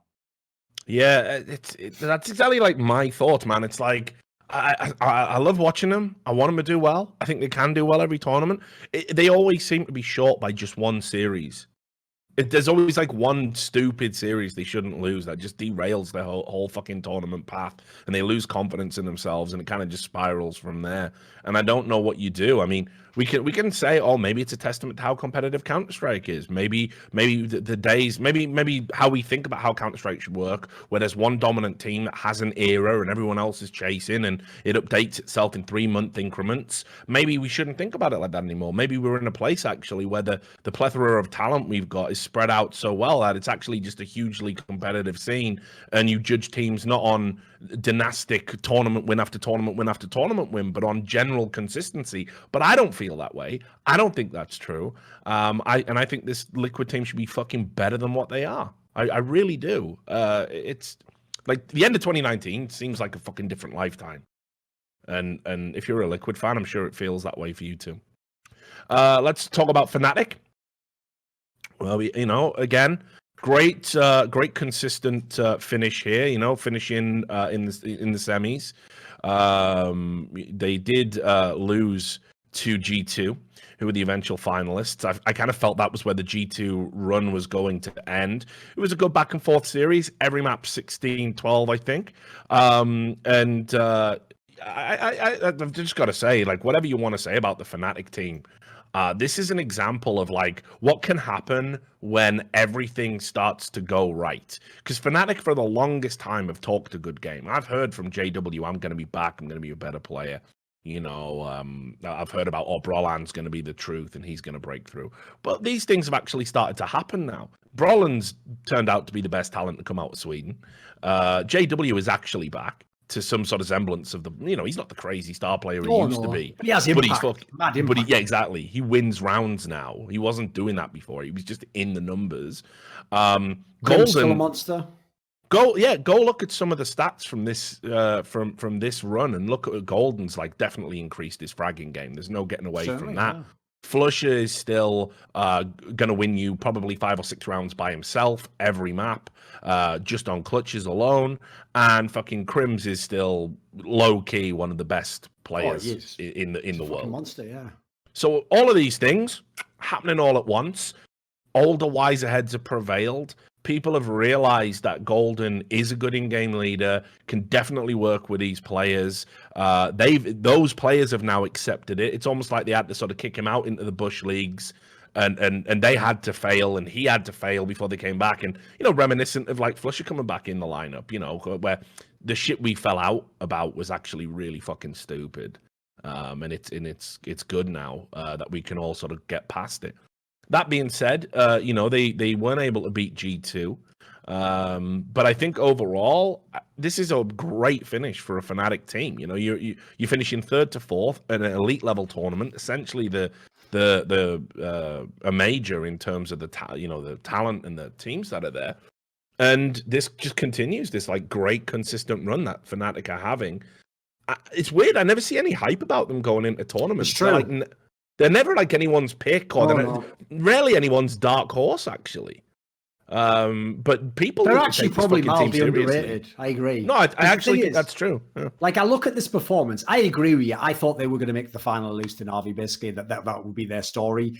Still not terrible to take G2 to 3 maps, considering how G2 was on a mad heater throughout the whole tournament. So what I would say is this is one of the few teams who didn't make the final, who I have no criticism of almost whatsoever, actually. Like, I think if you look at this team, you couldn't ask for a better setup of how the players are performing, the roles they're playing, the playing style they have is so entertaining to watch. One of my favorite teams to watch play almost anyone. Yep. Then add in, as you said, they haven't, since they made this roster move, had a single LAN where they didn't make at least top 4. This team's fucking straight fire. Like, they're not world beaters, clearly. But this is like the sort of team where if this team's top 5, you're going to have some fucking good tournaments because they're just going to match up so well with other good teams. They were the only team to manhandle Na'Vi at this tournament. And they battered them on Dust too. It wasn't even close. And the tournament's very, very different. It all comes down to that Astralis series. I actually felt they were going to nick it against Astralis. What we fucking saw instead was Astralis. Like, they've got the measure of these Fnatic players. I kind of feel that's where Astralis is right now. That if you're a veteran team and they know about you and they know about your tendencies, like, Glaive is just going to do a clinic on you. But now with some of these like newer teams and some of these more eclectic teams that are coming up, like, Complexity, for example, I think Astralis are a little bit suspect. They're not just gonna get by on talent alone anymore. It's like they've lost a little step in terms of how good they are with the fragging numbers, but tactically it's still a masterclass. And that's what happened in the Fnatic series. If Fnatic had took Astralis, I mean, who knows what could happen? Maybe they get Boyd before they, have to play an RV or whatever. But I'll just say, I think Fnatic, I'm with you. There's no criticisms from me. I think this is punching above your weight. I think they're perennially underrated by the community right now, and I think Fnatic are definitely going to pick up some fucking tournaments in 2020. There's like no doubt in my mind. And keep in mind, and also just to add to that, we haven't even seen Brollan's ceiling yet. No, he could get better for sure. Yeah. So, and if he makes any improvement at all, by the way, this team will win tournaments. Oh, like seriously, if he can, he doesn't even need to go up a whole extra gear. We are talking one or two little kind of manipulations of his game in the right direction. And yeah, I think this team's going to be fucking straight fire. Put it this way, I'm really looking forward to seeing where they are in the next month or two. And I think it's a very good time to be a Fnatic fan. We talked a little bit about Astralis there. Astralis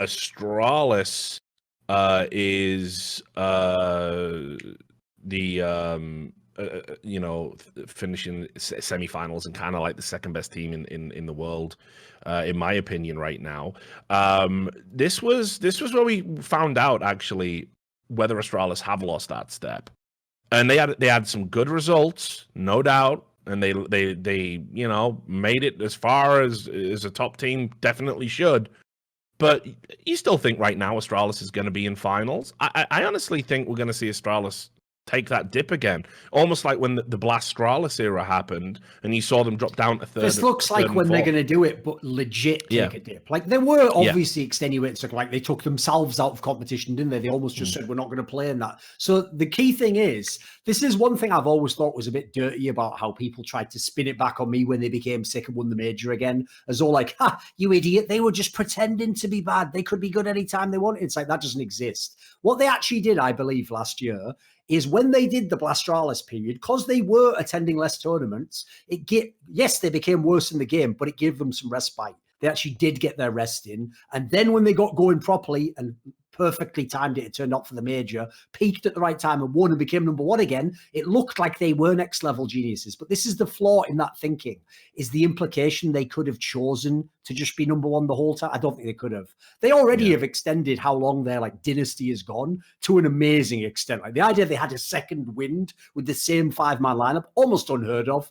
Like the only teams that ever came back to the top again, like Virtus Pros, they didn't become number one again. They just became elite again. So the idea you could be the dominant number one elite force for like the better part of 2 years is unbelievable. But the idea you're just going to go ahead and I'll just knock out a third year as well, probably not, I'm afraid. History says no. So unfortunately, I feel like this might be the slide, but for real. And with a team as good as theirs, like you said before, when you have as many sort of like weapons in the arsenal, as it were, like you don't have to just beat them with your players or 16. You can just tactically break them down. You have people who win clutches. You have experienced players. Like there's so many ways to win still that you won't like. You're not going to drop off a cliff. You're not going to do what Ensign Vitality do. You're going to slide down slowly, and you're going to have loads of close games. You're going to win some of those games. You know what? If they get to the major, I'm sure they can use the experience factor against some of the teams that on paper would beat them now. But I agree with you. I do feel like this is an omen for the next few months. And if they can somehow do it a third time, well, then you know what? I'll just fucking tip my hat and say you're incredible. Greatest of all time. But the problem is, if you aren't already, which I feel like logically this should be the slide, and then eventually they'll make a roster move in 6 months and they'll be a number one team again, maybe. Who knows? But you can't be on top forever. I'm sorry, it doesn't work that way. Yeah, and I kind of think if you go look at 2020, the two big tournaments they've attended, right? I mean, obviously the Blast was really bad. Complexity beat them, and RV beat them. And here they had a good run, but they were given a couple of layup games. They were given the Vitality game, they were given the Cloud9 game. Fnatic's the first real test. Pass it with flying colors, sure, but like, what does it say that you've been at 2 big LAN tournaments? This team that's famous for preparation, this team that's famous for tactical insight and knowing how to beat people in a variety of ways. What does it say that they've played like a new look Na'Vi twice and lost both times at LAN? Right, that is telling its own story. And while I'm going to say some unbelievable hyperbole that's going to trigger you insanely when we talk about Na'Vi, I'm going to say that I think Astralis are going to be in that pack now, where it's like you will still see them in finals. They will still win tournaments. Oh no, they're not going to drop off a cliff. There's no chance of that. They're too good. But here's the problem as well. Yeah. Like I said before about Team Liquid, like, listen, on paper, if you look at the two teams, yes, it makes sense that Team Liquid lost to Na'Vi at this tournament. But the thing that's whack if you're Team Liquid is, because you always used to beat Na'Vi, we know this from watching CS for that many years, like Nip with some of the old Astralis players when they were in the TSM team, etc. If you have the psychological edge over a guy, that can make up for a disparity in the actual performance levels right now, because he plays worse because he thinks you always beat him. You play better because you always beat him. It's why naturally those like one-sided rivalries persist way beyond they should by all the metrics in the server. Well, in the same way, it's terrible for Team Liquid that you finally lost to Na'Vi now because you always used to beat Na'Vi. Astralis used to beat Na'Vi like almost every time they played them. They only lost them a couple of times ever, and those are very notable moments. The idea that you've just given Na'Vi the confidence of beating you twice to eliminate you from tournaments, they're already better than you in the server right now. You better fucking nail everything down, because now what have you got to hold over those guys? You haven't got a psychological edge. They've beaten you the last 2 times. They've beaten you on your maps. This one, they spanked you, gave you your worst ever loss. So I agree. Like, this is why it's troubling. It's not just a loss. This isn't like a normal, we made the semis, but you know what, someone good beat us. This is like a really worrying semi-final exit for me. Yeah, and there's another thing that's lurking in the background I'll just talk about. I don't know if you saw that tweet where it was like Zonic was thinking about retiring. Fucking what? I never saw this. I think Glaive tweeted out Zonic thinking about retiring, show him some love to make him stay or something like that. Now, I don't know if it was a meme or a joke and we just fucking missed it. I think it was after the blast. I don't have the tweet to hand. It definitely existed. I'm not so fucked up I'm hallucinating now. But there was something like in the chat. Sam just put it there. Yeah, there you go. So yeah, I mean, like this was like a fucking thing that I think, we know Zonic's going through big changes in his life. He's just published a book. Apparently it's sold really well, so well.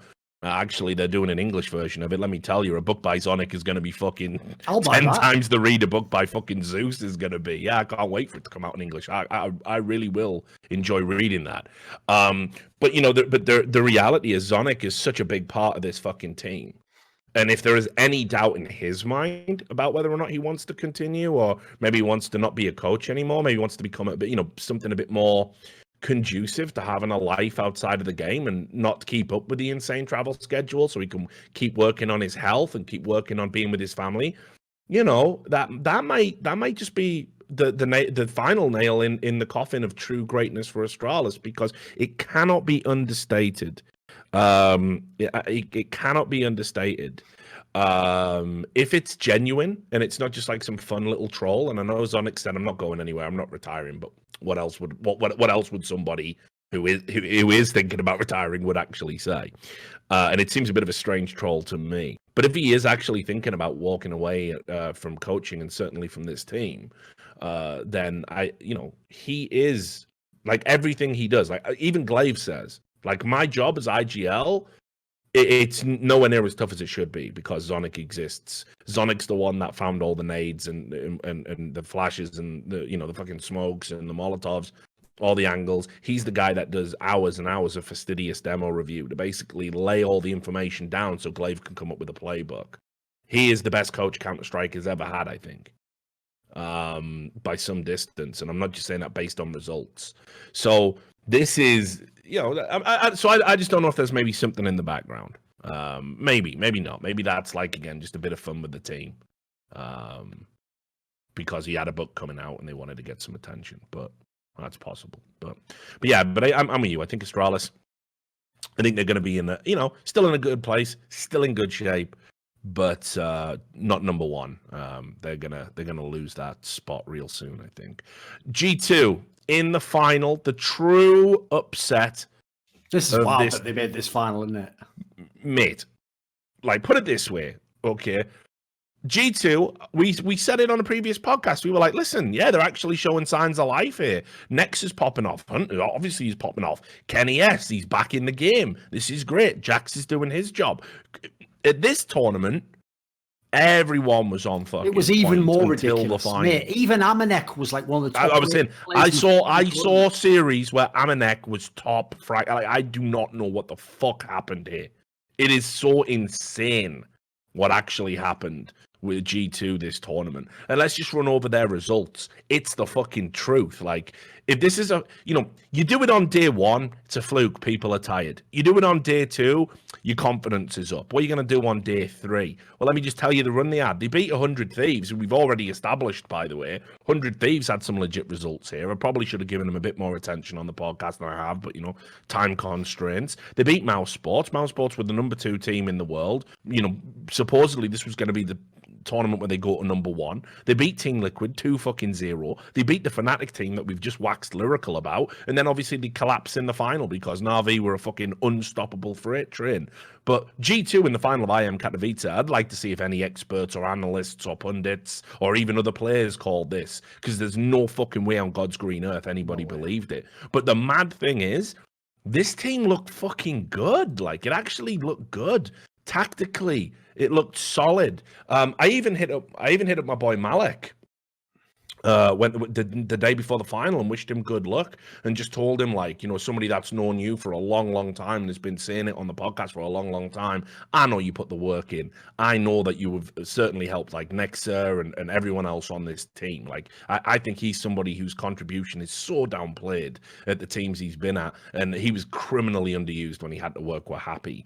But I think the reality is here now, if this team plays to 80% of what it did here at Katowice, G2 are back.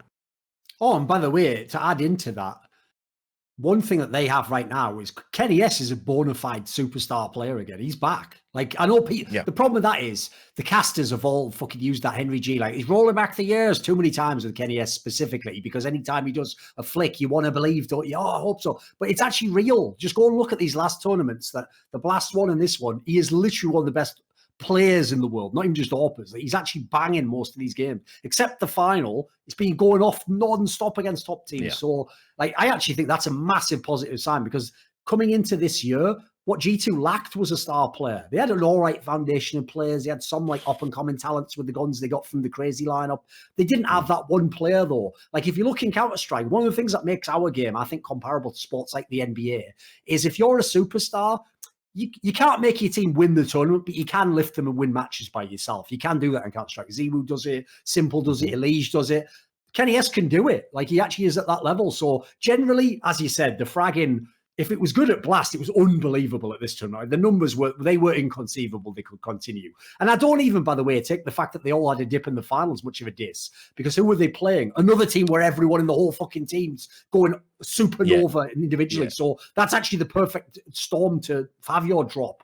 But I agree. If you look going forwards, the projections for this lineup not only look good, but this is like Mouse Sports shit again. Think about how long this exact lineup has played, but had mad underwhelming results. They've switched a few things up from the coaching stance, and suddenly everything changes in the team. The knock-on effect you can have when you get a player in the right role and he swaps someone else to another one, it's crazy. You can literally affect the entire team, it seems. No, but this is the other thing, that what we're starting to see consistently is, I mean, we've always known for a while that knee-jerk roster changes, sometimes you definitely have to make a change, and you've got to be brutal and unsentimental, and sometimes teams linger without doing it. And other times people do it way too fucking early, and that you should try other things first, right? But and vitality, etc. Yes, exactly. Players completely forego that. But here's what we're seeing, right? There's 2 factors for these emerging teams right now. First of all, actually bringing in dedicated in-game leaders, right? And second of all, having coaches that actually aren't just fucking water boys. Give them control, exactly. Let them, like, listen, here's the thing that's mad is I know everyone thinks because we haven't had many good coaches, because it's still a pretty new role, the players should decide everything, right? Rops himself, I don't know if he said this publicly, but I've heard the story from multiple people. He himself would admit that he actually didn't want the role they gave him in Mouse Sports. What happened is the coach and the IGL just said to him, just give this a try. We think it'd work better for you. And that is one of the changes that made them a way better team. The point is, the era when players decide everything themselves has to have finished. Coaches need to be given that power. And if they're shit, then you need to get a better coach. That's the solution. But we need to give these coaches the key to the car. Because just look at the ones that have had it, the Zonics, Malek, I'd say Kassad, probably. You look at all the great coaches in the world right now are the ones who have control, and they're having mad impact on their teams. Yeah, and like I say, this is exactly a team that, right? I had the same notwithstanding at the end of last year, mate. I was I mean, this, you know, there's still a place I think you can go. Like, let's say Amanek doesn't keep this up, which, by the way, you know, nothing against him. I hope he does. I was always confused what his role in the team was going to be, because he was a former in-game leader. Then Nexa came in, and then it's like you got a former IGL who's not a great fragger, but he was fragging out of his mind here in some series. Jax remains like the exception that proves the rule, of just picking up, you know, some 27-year-old fucking journeyman that never played at top level Counter-Strike before and comes into a team, and he's out fragging Hunter in some series. Like, it's insane. So I'm like super excited. I think there's another level this team can go to, but what they've got to not do. The thing I always worry about with G2 is there is like that weird, like, so I think was it Nexa that tweeted out before the tournament, time to lose 0-3 in the tournament, and kind of like joking, and I'm like, I understand that there's a lot of memeology that goes over on G2. If like I was an owner or a coach, I'd have absolutely slapped the taste out his mouth. Like, what the fuck are you doing? Like I want you in the zone. Like, a final is nothing to be joked about. And I understand that probably the psychological aspect of it was you were trying to diminish the impact and the nerves. It takes some pressure off yourself. It makes sense in theory, but then when you actually go and lose 0-3, it makes you look like you were a fucking jellyfish. Yeah, so, you know, that's kind of my thoughts about it. But honestly, I think that in a way that fucking does suggest to me that maybe they aren't, like, you know, taking this run, like, you know, too stressful, too seriously, that they have got that looseness, that freedom that sometimes top teams have to play at the level they're at, where the only exceptions they set themselves is essentially one round at a time. Let's see what we can do. So I'm excited. G2's the team I'm most excited to see coming out of Katowice at the next tournament, I think, because we're going to find out whether a new challenger has entered the game or whether this was just classic French CS. We always have one tournament where we go insane and then back to mediocrity we go. And then obviously Na'Vi. Right, come on then. Give me this fucking soundbite. What's the mad hyperbole? You're going to say some mad hyperbole. Like, they're going to be the greatest team to ever play Counter-Strike, some shit. Or no, it's not that insane. But it's not some Anderson. No, but it's still pretty insane. That's the next era team. Next era? Next era. They're going to dominate for the next 6 months. I'm absolutely convinced of it based on what I've seen. Here's the thing. I wouldn't put it past them to be number one, not least, by the way, because like this is where I know fans have a flaw in how they analyze the game, because there actually was like this mild consensus, if you ever read among the fan community in CS, that yeah, maybe Simple is the best player in the world. Can't win the major or tournaments, can he? And it's like, are you not looking at what Edward and Zeus were doing in that team? Because I've always said this, you can have one of them. You can have Edward or you can have Zeus. Pick the one that you think has the most impact.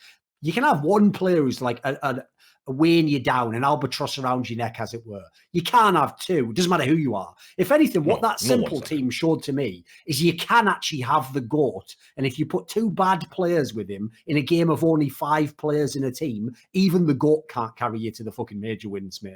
The difference is this. If I'm the Astralis of the world right now, I'm fucking losing sleep knowing that Simple has this team around him. Because not only is this team straight fire, he is right back to 2018 Simple, the best player to ever play Counter-Strike. So everyone in this entire scene, literally fucking tighten your arsehole, because It's going to be bad for you the next few months.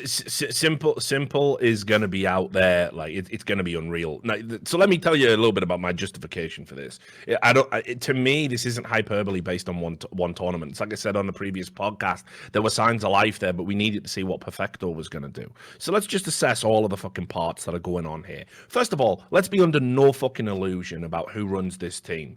Simple runs this team. He sits in the middle where the IGL traditionally sits. Apparently, from knowing shit behind the scenes, he is a guy that has input on every signing they've ever made. This is a guy who, by the way, at the Blast was doing interviews to just subliminally send fuck you messages to Edward and Zeus, saying, finally, I've got a team where like everybody on the team's a great player and shit like this. What do you think he's actually saying there? Come on. You know, I know we've got the best Na'Vi lineup ever. Yes, best Na'Vi lineup ever. So he also gets the double Dick Markov again. Yeah, exactly.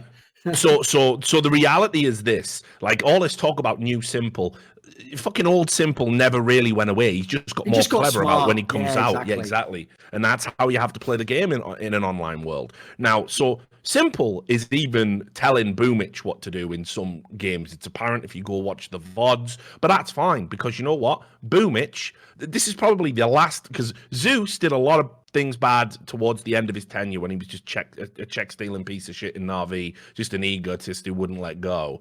But one of the best things he did was saying Boomich can be an in-game leader, and that's his final gift to Na'Vi. So I'll give him credit for that because Boomich has clearly the right temperament, the right brain, the right mind. And what he was doing at this tournament was unreal. I never thought I'd see Boomich outfrag Simple in a series where Simple is literally popping off. So that's insane. You've got Blade. We always knew Blade was a good coach, but again, he's not calling all of the shots. That's apparent. If this was a Blade team, it would be slow, methodical, executes, rotates, picking people apart, using all of the time in every round. That's how Blade likes to play it. You know, back when he was doing Flipside stuff, that was why Flipside were an interesting team to watch, but an excruciatingly boring one as well a lot of the times. So now we've got an experienced coach dealing with young teams, and he's changed a little bit. The way the team plays isn't a traditional Blade team. They're explosive. They can go slow. They can go fast.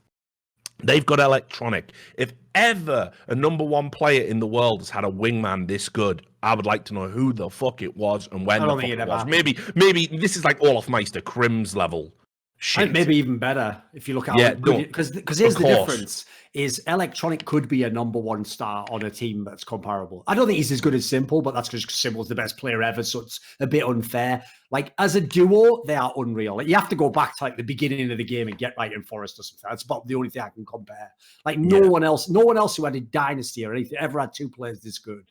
No, it's mental. And Electronic is getting it done and getting it done in games. And now just to fucking round it out, Flamey, who I've said this many, many times, this is a guy who is very delicate. This is a guy that like has never responded well to sort of that aggressive feedback. He never liked playing with Zeus. I'm sure one day in the future it's going to come out about how actually he felt super intimidated and miserable by Zeus. And I know about this. I've talked about it many, many times. And I remember when we were there for fucking MLG Columbus, if you remember, with that Na'Vi team that were meant to win, and Flamey sat out there by himself after getting chewed up by Zeus. It was a horrible thing to see. Sometimes a drill sergeant mentality is needed, right? But when you know a player doesn't respond to that, why do you keep doing it to him? And Flamey, I haven't seen him smile so much in a long, long time, and he's getting back to actually producing good numbers again. Not great numbers, not old school Flamey numbers, but fuck it, you don't need to. You got Electronic, you got fucking Simple.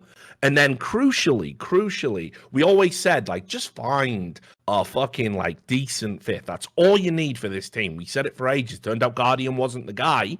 I mean, another thing we need to talk about is the reason Simple is dominating is because he's gone back to the AWP, right? He is the best AWPer. Like, you can't take that away from him.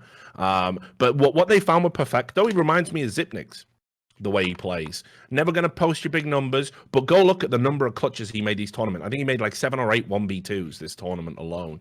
Definitely has a knack for it. That way. Yeah, no, and this is great because what it tells me is not only does he not have ego. If you look at this kid, he looks like something out of fucking the early Harry Potter movies. You know, some kid who just got to, some kid who just got to fucking Hogwarts and is just excited to be there. Like Perfecto's he's got no ego. He's got the right personality to play with the GOAT, to play with Electronic, to listen to Blade, to learn, to develop, and he's got ice in his veins already. He was a little bit nervy at the first tournament. He made probably the most clutches of any fucking player at a top tier tournament with Zipniks at the fucking tournament. This team is the fucking truth. I am so confident we are seeing the next #1 team. I think they're even going to be #1 on HLTV because of rank decay for Astralis. Go watch them go the next 3 months. They're in the final at everything. I certainly think they have a very good chance to be #1. Like, there's actually, I don't know if people know this, but at the beginning of the year, this is Na'Vi, before we knew who Perfecto was the team that me and Sponge basically had as like the sleeper OP team that should be #1. Because when you looked at them when they had Guardian, the firepower could still be insane, even when he was shitting the bed completely. So it was like, if we can just get anyone instead of this guy, surely we're just winning some of these games that are losses. And as you see, it's actually gone better than anyone could have expected, not least because now the move to put Simple back, like this is where you actually see, and this particular lineup has really crystallized for me who Blade is as a thinker about Counter-Strike. Yeah. His flaw is this: he is a chess player who and the reason why I give that example is because the flaw is this: Counter-Strike isn't chess. Even though I love tactical Counter-Strike, my old mate Existence had this same flaw.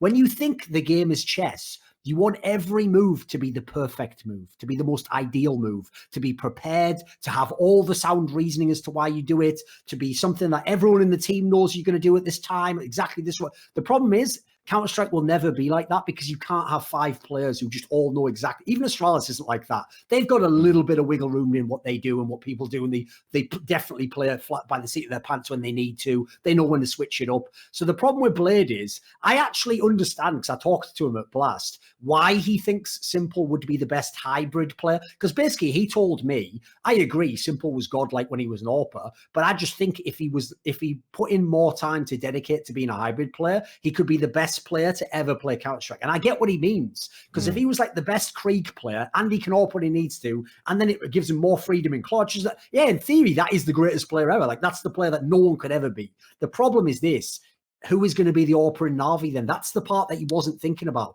Yeah, if the choice is Simple's the best hybrid, but it turns out Device has secretly been learning Russian and he's our AWPer, I might be with you, Blade. Yeah. But in this team, what you actually needed to do was understand that you haven't got a perfect situation, and that Simple is just way too good with the AWP to not have him do it in this team. Because when you have him back on it like this is why you made that comment earlier, which people are going to be like, what? That's fucking bullshit. When you were like, should Ziwu have been 2019 Player of the Year? Well, the real reason is, you look back now, you know, when people kept telling me, you shouldn't have said Team Liquid were the best, Astralis just chose not to attend those tournaments. Well, by that logic, Simple just chose not to be the #1 player in 2019. No, but that's essentially what happened. He could, if he owned Na'Vi, the team, he could have just been #1 if he'd wanted to again. Because when he's on the AWP, nobody can fuck with this guy. He's unbelievable. Nobody can fuck with him. No, but remember what happened at the end of the tournament. So first of all, it's like you say, his coach is literally telling Simple, "I need you to play this way," and Simple's doing it, right? Like trying to be a good teammate. Trying to be a good teammate, right? You know, not always his strong suit in the past. Exactly. They had fucking the Guardian move kicked in at the end of the fucking year, and that wasn't that. Well, that was a disaster. On top, so you're and they didn't attend tournaments. Yes, they literally just didn't go. Yeah. So it's like, for me, I love Ziwu, but when I did my vote at the esports awards, like, I put fucking Simple over Ziwu because I thought recency bias was wrecking everyone's minds. Like, it was when I made my list, I did give Ziwu #1. But here's what's funny: when I made the list, I was certain I was going to put Simple. If you ask Sir Scoots, I actually had a list originally where I said Simple will probably be #1.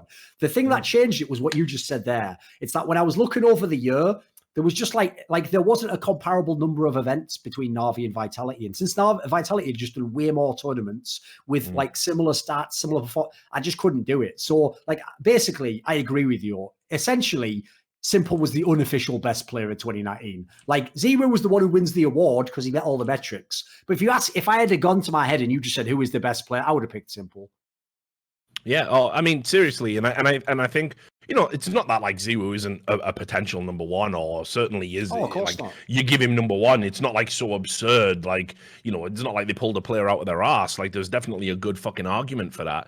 But for me, I just think like Simple just showed that, you know, He has the best eye test ever, mate. The best eye test talk of ever. his demise was greatly fucking exaggerated. Let's put it that way.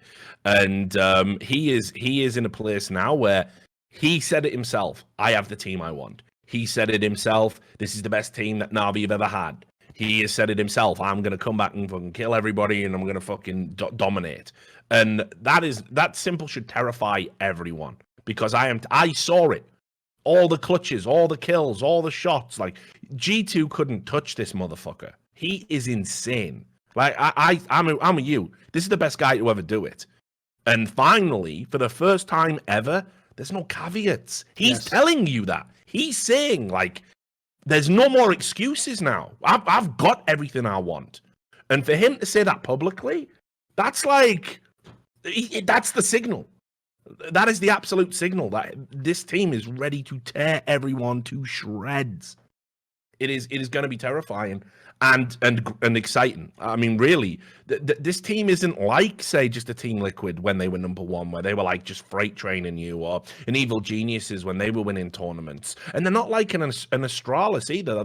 They're like no other team in World Counter-Strike right now. And again, it's mad hyperbole because it's just 1-2 tournaments we've seen them. But I think this is like potential pieces coming together finally. It's like getting all the fucking gems for the fucking Thanos glove, and I think they are going to snap teams out of existence in 2020. I think it's going to be unreal. Yeah, put it this way, they're going to be the team that forced the roster changes, because getting battered 16-3, 16-4 in a series by Na'Vi when you're Team Liquid, it's coming. That level of dominance is coming.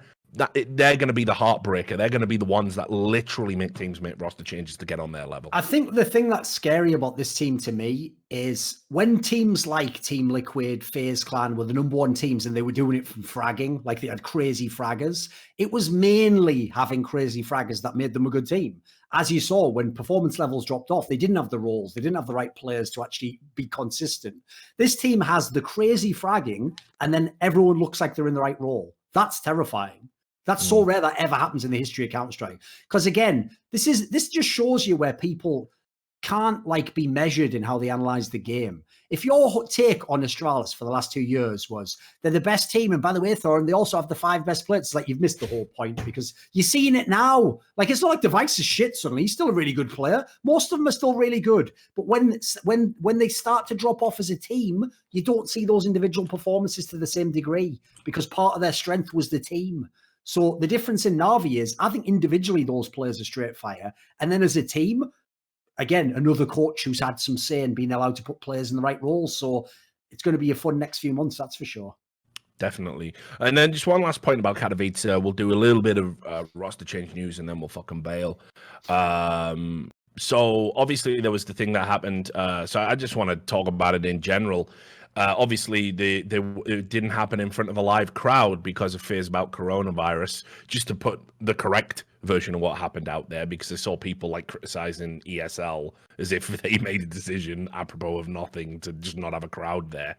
What happened was the Polish government, got wind that there was an event going on that was going to have maybe up to 10,000 people in a close proximity in an enclosed space, and there was Chinese teams there, and there was fucking teams from all over the world, and the Polish government they just basically intervened and said, nah, that's not happening because we've got coronavirus contained here, so we're not gonna take that risk, so you're not allowed to have a live crowd. And we got these scenes where it was a very eerie kind of setup, where you're watching kind of Na'Vi dominate, you're watching Simple do these insane things, and obviously there's no applause, there's no crowd, so it was very kind of surreal in that sense, and sad. It was definitely sad, and I saw Carmack definitely felt it, and when he announced it, I mean, when I talked to him about it privately, because he said it's like one of the worst things that's ever happened to him in esports, because like he was so hyped for what Katowice was going to be. And obviously it's a personal pet project to him, right? As a Polish guy.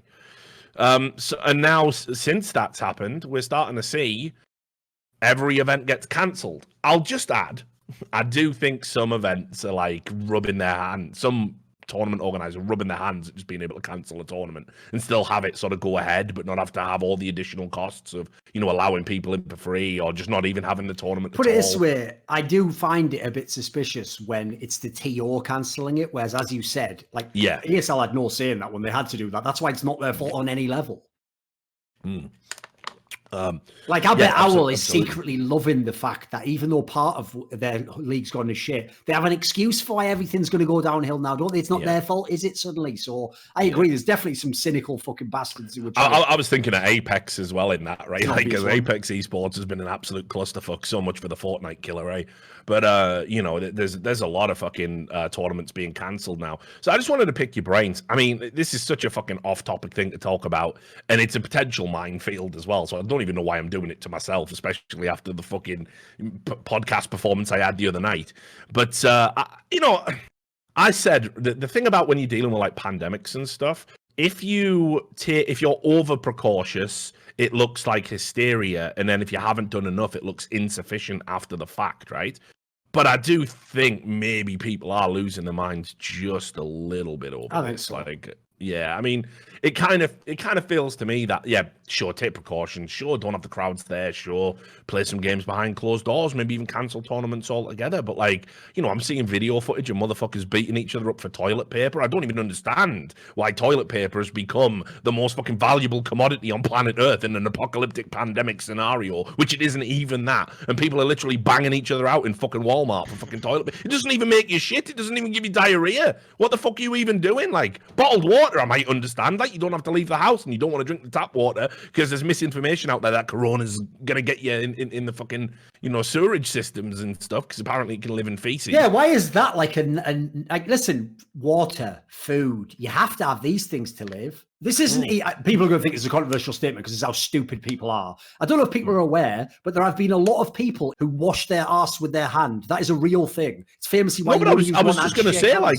surely you solve the toilet paper problem by just washing your ass in a bidet or whatever. Like, you know, exactly. I mean, many cultures prefer that. Yeah. Many cultures prefer that.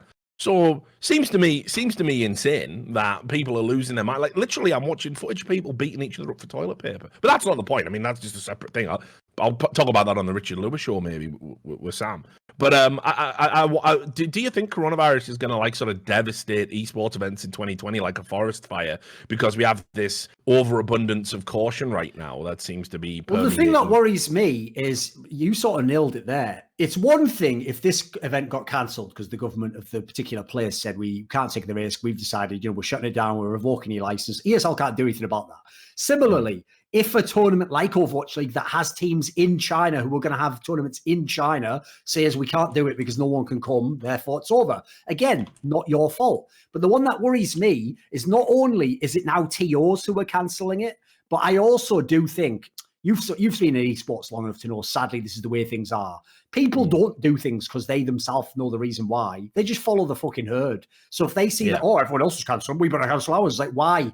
If anything, mate, if to you it doesn't make sense, you can benefit from this. You can be the one person who has your event in, I don't know, pick a country, Germany, and it doesn't have to cancel this event because I don't know enough about the whole topic in terms of the actual like pandemic angle to know whether it's going to really ruin the world. All I'll say is the people who are like very hyperbolic about how bad it's going to be, you know what? If we're all going to be dead in 2 years, let's at least watch some fucking Counter-Strike before we die. How about that? Crazy shit. You know what I mean?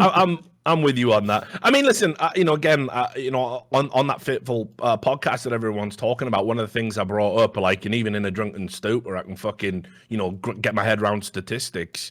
You know, people were saying I was spreading misinformation, but like the reality is, if you go and break down, okay, the actual numbers of the fatalities on this, which any fatality on an individual basis is tragedy. Yes, I'm not trying to diminish people dying, but it's way lower than you'd imagine if you haven't looked into it. Put it out. Well, so right. So first of all the cases seem to, you know, vast overwhelming majority of 30 to 69-year-olds getting it. It doesn't seem to affect young people. Not even our audience, by the way. And children, yeah. So just putting that out there. But like globally, I think according to the World Health Organization, 8% are 20-somethings, and there's never been anybody that young die from it. And indeed, if you go and look at the numbers, of the people that have died. The fatality rate is like 15-16% in people who are 80 or older. And in fact, in Italy, where they just announced 49 new fatalities the other day, people were like, fucking hell, that's scary. What's happened? Is it mutated? Lots of hysteria in the news. You go look at the actual numbers. The vast majority of those people are like 70, 80, people who are going to struggle with respiratory problems. If you go look at the number of fatalities of people between 10 years old to 39 years old, it is 0.2%, which is just above seasonal flu. So overall, it's somewhere between 2.8 and 3% globally, which does include rural China, by the way, where they don't have a lot of resources because it was an outbreak. So for me, when I factor all of that in, this hysteria doesn't seem all that warranted to me when it didn't seem this bad for SARS, when SARS was killing, like 30% fatality rate. I'm old enough to remember that. And there was that Middle Eastern Mars or whatever the fuck, or MSARS or whatever the fuck they called that. Yeah. So I don't know. I definitely take precautions. And stupid things. The hysteria, it's got to be said. The hysteria, MERS, that was it. Thanks, guys. The hysteria is actually going to lead to more cases of infections because people think it's fucking like, okay, so first of all, it's not like airborne in a traditional sense. People have seen too many movies, basically. They think it's like one of those movies where a virus comes from outer space. Yeah, they think it's the monkey metavirus thing. You get wrecked. No, of course not, guys. Yeah, it's not like that. Like, here's the thing. Based on the stats Richard is saying right now, some of you could literally have it right now, but you might almost never know. You might think you should have a mild cold. You might never die or have any problems whatsoever. I saw anecdotally, right? There was a guy talking on, so it was Fox News, so take it with a pinch of salt, maybe. But it was a 50-year-old man who had coronavirus, and he was talking about how he was like detained in a quarantine on a cruise ship for 28 days and what it was like. And he said, like, for him it was just a bad cold. He didn't understand why he was being quarantined. And what they do is to test if you're clear before they release you. They're sticking swabs. They do 3 tests a day.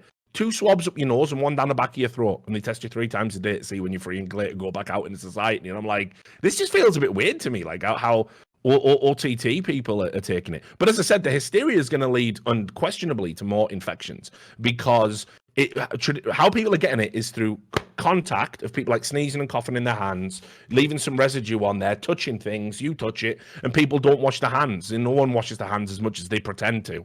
Like people are all, I saw a tweet the other day where a guy went, honestly, do you wash your hands when you have a piss at home? And everyone was like, of course I do, I'm not an animal. Fuck off. Like, don't know about you, my piss comes out the end, not the fucking sides. I can negotiate that, right? So, people just tell fucking lies about how hygienic they are, when we all know from the spread of pandemics like this, you're straight fucking lying. But the idea that, let's all rush down to a fucking supermarket, hundreds of people at once, touching everything, fighting over stuff, coughing on each other, fighting each other, no chance that you're going to spread coronavirus that way, by the way. Apparently that's how you should behave. So it's like, it's so counterproductive to what we're trying to do. So I don't know. I'm hoping that esports is going to like just wait it out. It's not going to go like a wildfire through America, and people are going to be like, yeah, you know what, like, we probably can risk being in a room with each other again. But I also say, for anything that's potentially fatal, I'll champion anyone erring on the side of caution and trying to protect people. So those are my overall views on it. But I will say though, I guess one area we should tie it to Counter-Strike is, I am concerned that we're going to have something stupid like the Rio fucking major just gets all shut down, and that fucking ruins that as well. Because listen, it did have an effect on this tournament. As much as the CS in the server was so good that I'll remember the tournament fondly, I will also remember those jarring shots, as you're saying, where the stage looked sick, but it was like some sort of fucking Twilight Zone episode where everyone in the world except the pro players doesn't exist anymore, but you play the tournament anyway. Like, I don't want to see a major where that happens. That will ruin the fucking major. Yeah. Oh, for sure. I mean, that's the next thing. Obviously, the major's looming. It's in Brazil. It's in Rio. It's a big city, high population. I haven't even followed on whether they've had a coronavirus case in Brazil yet. I can't imagine that they've. Doesn't feel like the sort of place they'd contain it that well. They've had a few. I think it was like 12 or something. The last I checked. Right. So I mean, listen, I'll just say we need this all fucking done and dusted. Like, first of all, I have heard that we're getting pretty close to a vaccine. At that point, who gives a fuck? Like, just juice me up and I'll go out in public again. But that's something that definitely needs to happen. But obviously, just a little bit of common sense. But yeah, it would be a travesty if for some reason, because we're not talking too far away. What is it, May? Yes, it's right after Flashpoint and EPL, so not that far. Yeah. So hope a major with no crowd would be like one of the most depressing things that have ever happened in esports, especially when we've just been banging on at the start of the podcast accurately. This is a great, we're going to get record viewership probably again. Maybe break some of the old records here, and we've got a new influx of players who are going to want to watch a major for the first fucking time.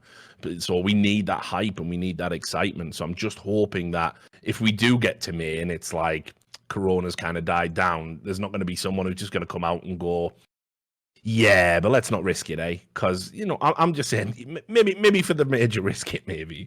That's going to get clipped out of context now. Richard Lewis supports coronavirus, but no, I just want that tournament to really nail it.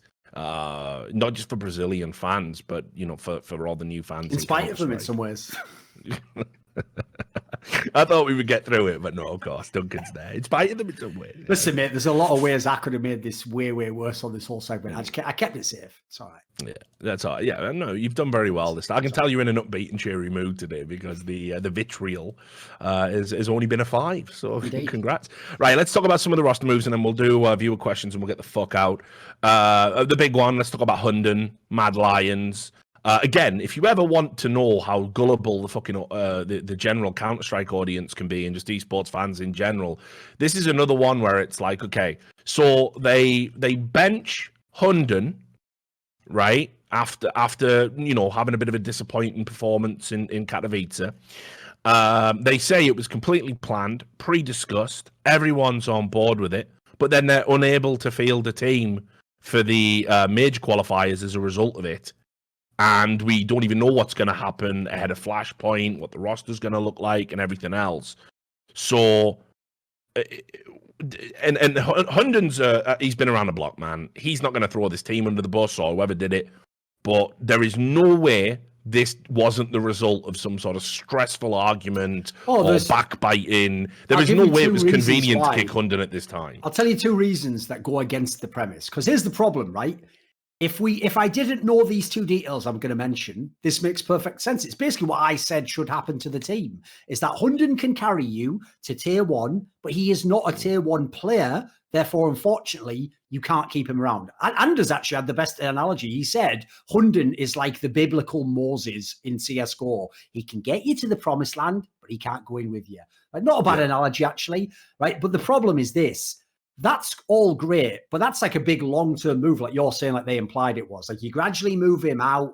Obviously, eventually he becomes your coach, talent scout. It's great, no problem. You bring in a sick in-game leader who can complain with that. This is all perfect. The problem is the 2 facts that don't add up is, thus far, it's reported Asilian replaces him.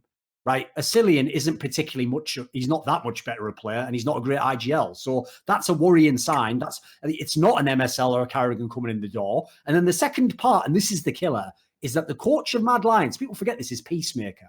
And as far as I can tell, they have no plans to remove Peacemaker. So it's not even like they have a coaching spot available for Hunden. So essentially, he is just benched. He's just going to sit there and do I don't know what, because it's not like they need new players. He's got all the players. So what is he going to do? That's the part that I agree makes it seem like this is like the Alex Vitality thing again. You've picked the most expedient reason to say publicly. Oh, at least teams are getting good at that. At least teams are getting good at lying. They are getting good now. But the problem is... we're not seeing embarrassing twitlongers. The truth. Here is a wall of bullshit purely from my perspective. The rest of the context makes it seem like that can't be the number one reason why this is being done. It feels like this is something like internally. Maybe the young guys were like, you know what, fuck this guy, get rid of him. He can't do it. Who knows? I don't know what angle you take on it. Yeah, the thing is as well, right?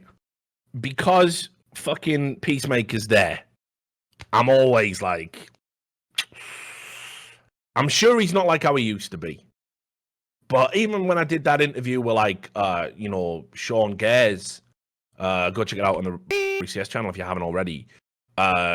He talked about Peacemaker was, I've heard good things, believe it or not, from some of the people. No, but what Sean said was he goes, no one works harder than Peacemaker, and he was an asset to the team, but he was also very fractious. Right. And if he had issues with you, he made that known. I've heard he basically was a my way or the highway, and the joke is, he's one of them. The highway. Yeah. Yeah, exactly. And that's so. I've said it before. Like, you know, me and Lewis, we had a falling out, and you know that's just par for the course. If you've ever been involved in professional Counter-Strike, we will fall out at sometimes, but we always get back to a good place. So I don't want to bang on him and imply that he's done something here and it's all on him, because I know enough about Danish lineups. There's some little backbiting bitches. You know, go ask Glaive about that when he was in the fucking wilderness and cast out for a while through his own fault. Like, but you know, the Danish scene does have a lot of kind of, you know, it's got all of, it's basically like the French scene, but with just an abundance of talent. You know, they are the French scene from back in the day. So this to me, the timing is terrible. I don't even know who you're going to bring in as an IGL now. They're saying Asilian. If it is Asilian, back in the day, I saw Asilian play when he was in Reason Gaming, and Hunden was in that Reason lineup. I did famous Richard Lewis hyperbole and said I felt Asilian could be the next breakout Danish player. We now know that was a complete fabrication of my disease. That was up there with my Roker in the NA Dream Team pick. Yeah. We've all fucked up. Regrets that we'd all like to go back and take one back. Punditry is hard. It is. People don't realize punditry is hard.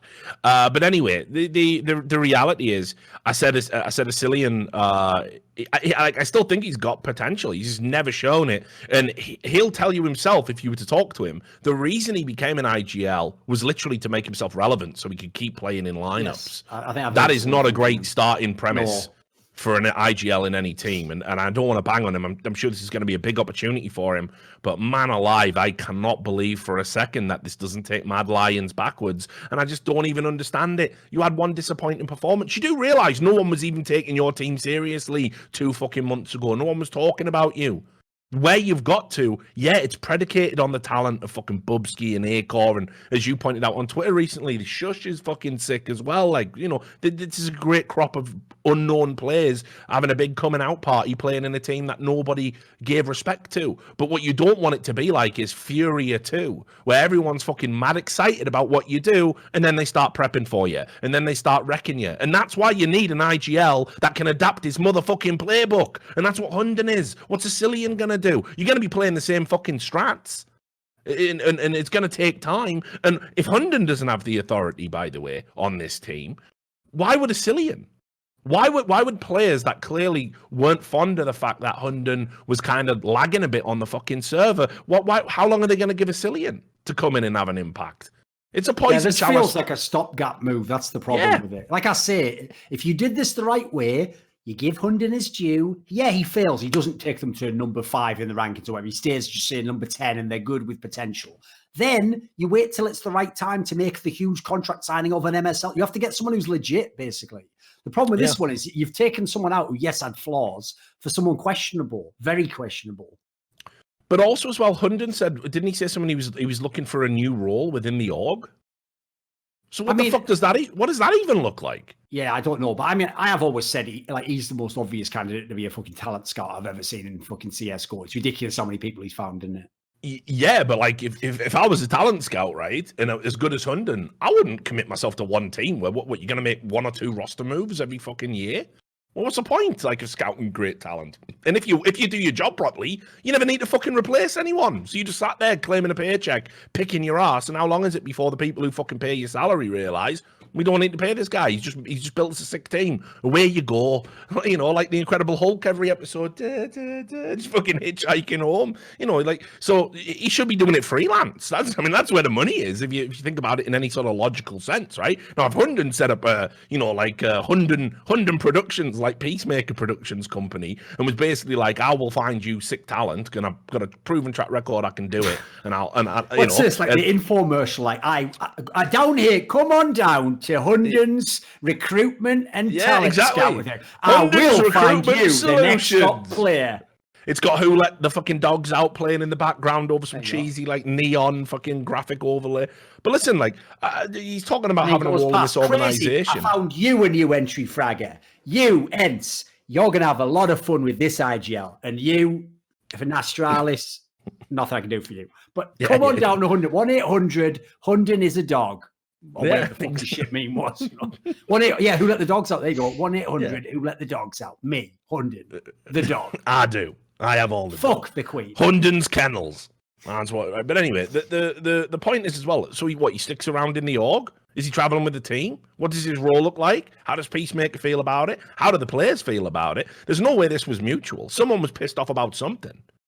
Isn't it weird how the decision for these mutual fucking moves always happen after you've had a shit tournament performance? Am I supposed to believe you're all sat around sipping fucking tea and being completely calm about it? I think it's time for you to go, Hunden. Well, absolutely. After this poor performance at one tournament, I don't think this is a knee-jerk reaction at all, and I am happy to leave my position from a team I built. I'm glad you see it that way, Hunden. Yes, absolutely. Well, fuck it. Does anyone buy this shit? Someone take Richard's whole rant there and set the sound so that it sounds like the opening, though the end of like a Twilight Zone original series episode. Like, why would Hunden be in a bunch like that? Was it the government? Was it the CIA? Why would a man who built a team like?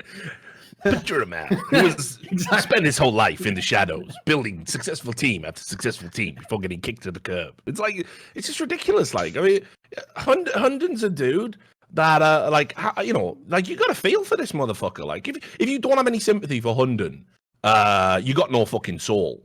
You got no fucking soul. Also, a remake of Sympathy for the Devil with Hunden. I was there when Sonic came. And I told Config you're good too. Or whatever. It's just insane. But anyway, I'm not a fan. I'm not a fan of the move. The timing's off. The team straight lied to you. It's bullshit. So listen, just for time, fuck it. We'll get straight into the viewer questions now. Have you done a post there? Yeah, there's something. Oh wait, what's this though? What's this? Hang on, you've sent me something here. What's Laser Lips up to? He's going. He's gushing. He's going off. Oh no, because he's in Mad Lions now, isn't he? Yeah. In the ownership section, you know. I don't know what like. Me and Marty, like we follow each other now. He unblocked me after the first petulant tantrum that he had. I'll tell you his problem. He's one of those people where, one, he doesn't know how he comes off online, and that is terrible because, two, he comes off really obnoxious. And by the way, me and Richard Lewis and Thorin are saying you come off obnoxious on the internet. Like, if we're telling you that, you've got a real problem there. You understand that? Like, I look charismatic compared to this guy on Twitter. Yeah.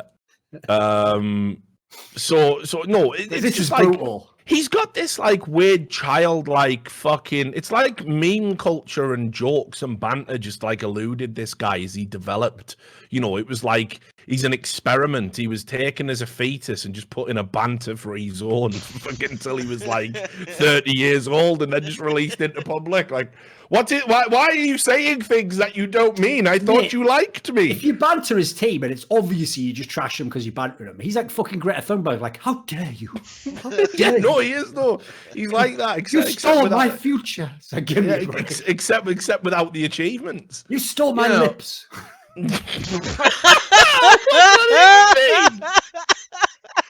Someone stole his lips and replaced his lips, right? Yeah, I was like, I get it. Someone, how dare you? I should have had lips. Yeah, you are right. No, but like, so just so you can see here, Machine said good morning to everyone except the person who kicked Hunden. And then, by the way, even a meme format, like it's not even like just a statement on its own. That's a famous way that people say it. They say like, you know, good morning, except to everyone. You know, no, but this is what influencers do now, isn't it? You have to get up on Twitter and you go, "Hey, Twitter, how's everyone doing?" Like, I don't give a motherfuck how any of you are doing. But let's get this bread, guys. Let's get on the grind. Yeah, let's get this bread. Hey, gonna grind today, and it's like you see all the influencers do it because it's just a cheap fucking way to get engagement for your fucking deck that you send out to sponsors. They don't do it because they give a fuck. You'll notice they never reply. So when you do tweets like this, it's just fucking influencer nonsense, right? Like, and it's a pretty wholesome meme. It shows appreciation for a player that everybody can agree has probably been dealt a fucking, you know, an unfair hand. And then to come in and go, this is pretty disappointing to read when the actual player himself tweeted multiple times the actual facts of what happened. Be a leader when you have a platform instead of spreading misinformation. Listen, spreading misinformation is what happens when players fucking say everything's fine, guys. If everything was fine, he just wouldn't leave. What are you talking about? Like, it's not misinformation to sort of speculate that he was probably removed from the team in some capacity, but he's also mature enough and sensible enough to realise if we just put out that it was mutual, which it might even have been to some degree, but not the degree you're trying to sell the public, that it's fine. And then his only joke, please calm, he says. And then Marty says it sure doesn't come off that way. I mean, where's the bitterness and vitriol in that? Do you honestly believe that Machine wants whoever kicked him to have a bad morning? Like, what is the premise here? Here's the sad thing. What Machine should have done to absolutely dunk on Laser Lips is he should have just replied, I've just told you that it was a joke. Therefore, please do not spread misinformation. Be a leader with your platform. No, but this is the thing, isn't it? Like, you know, like Alex isn't like sharp like you and me when it comes, because he wasn't forged and molded in the fucking in the fires of Mount Banter like we were, you know. He's not trying to actually make enemies, believe it or not, in this industry. No, exactly. Yeah.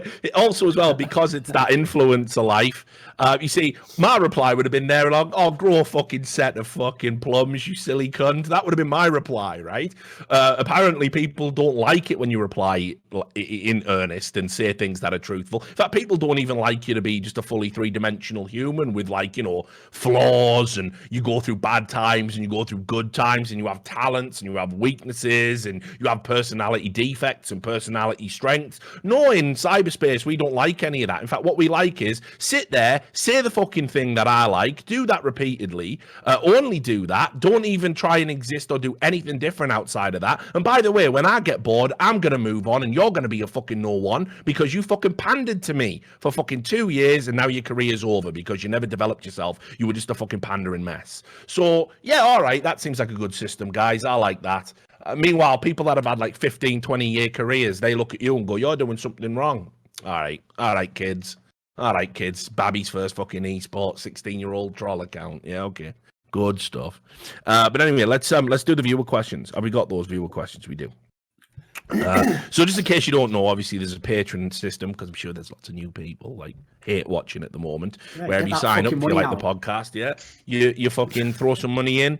And if you do $50 or more, I'm going to revise the Patreon tiers this year for sure. I've said it many times. I'm going to have a look at the Patreon tiers and see what we can do to make it a bit better. Because basically the $100 guys, they sort of get pretty much the same as the $50 guys now, and it's kind of like, well, so just all pay $100. Yeah, I mean, obviously, it'd be great if you just fucking bump your 50 up, you fucking tight bastards. But on the flip side, 75. I mean, sorry, let's get this bread, gamers. Right? Yeah, fucking give me that bread. This podcast is stressful. Anyway, but Pounder 420, what is the biggest source of revenue for tournament organizers? Sponsorship, as far as I know. I was just going to say, absolutely right now, it's never going to be gate receipts. If the esports model does go the way of the traditional sports model and we get to where we should be, it would be that. That would actually be the dream. That's what Overwatch League is banking on, which should tell you about how realistic it is. Right. So people probably understand, if they've heard me rant about it enough, that one of the reasons they do hold one of the biggest ESL events in Katowice is because they probably get a deal from the city government on the actual stadium. Therefore, they save costs on renting an enormous sports stadium. And it's reflected, the area they're holding it in, by the costs that they charge. Not only do they still let people in for free, but if you look at tickets that aren't the premium ones where you get all the bells and whistles, it was either $19 a day if you had one of the 3-day passes, or $36 a day if you want a slightly better seat. Right? What sporting event at the top of its field could you go to 3 full days of for $36 total? You couldn't even go and see a 2-hour match for fucking my home team in the UK for $36. So if you see the disparity there, you understand why our industry is at the moment is bottlenecked in terms of the money we can make. Oh, definitely. But then in some of the ways, with kind of virtual merchandise and a digital component of what we do, it can definitely grow. Sure. It's just no one's really innovating in that space, because the big hang up we've had in esports is that we want to be sports. We've always played second fiddle to sports. We still do it to some degree. It's good to see actually broadcasts where people aren't wearing suits and being fake and fucking contrived. And like Monte Cristo talked a lot about it in the interview I did with him, where how Flashpoint's going to be different and we're going to do stuff differently. We need to do stuff differently. We are different. There's no getting away from it. It's like there's some aspects of sports we should absolutely emulate, and there are some aspects of sports we can absolutely emulate and do, like stadium crowds and big moments and hype and a sports broadcast and shoulder content and all that stuff.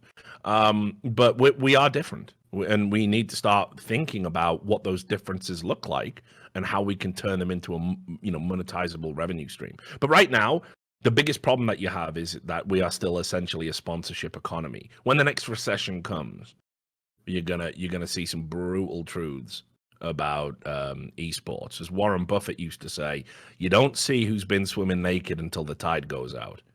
And that's one of the truest fucking sayings about esports ever. So just watch out for that, I think. Reykjavik on Steam.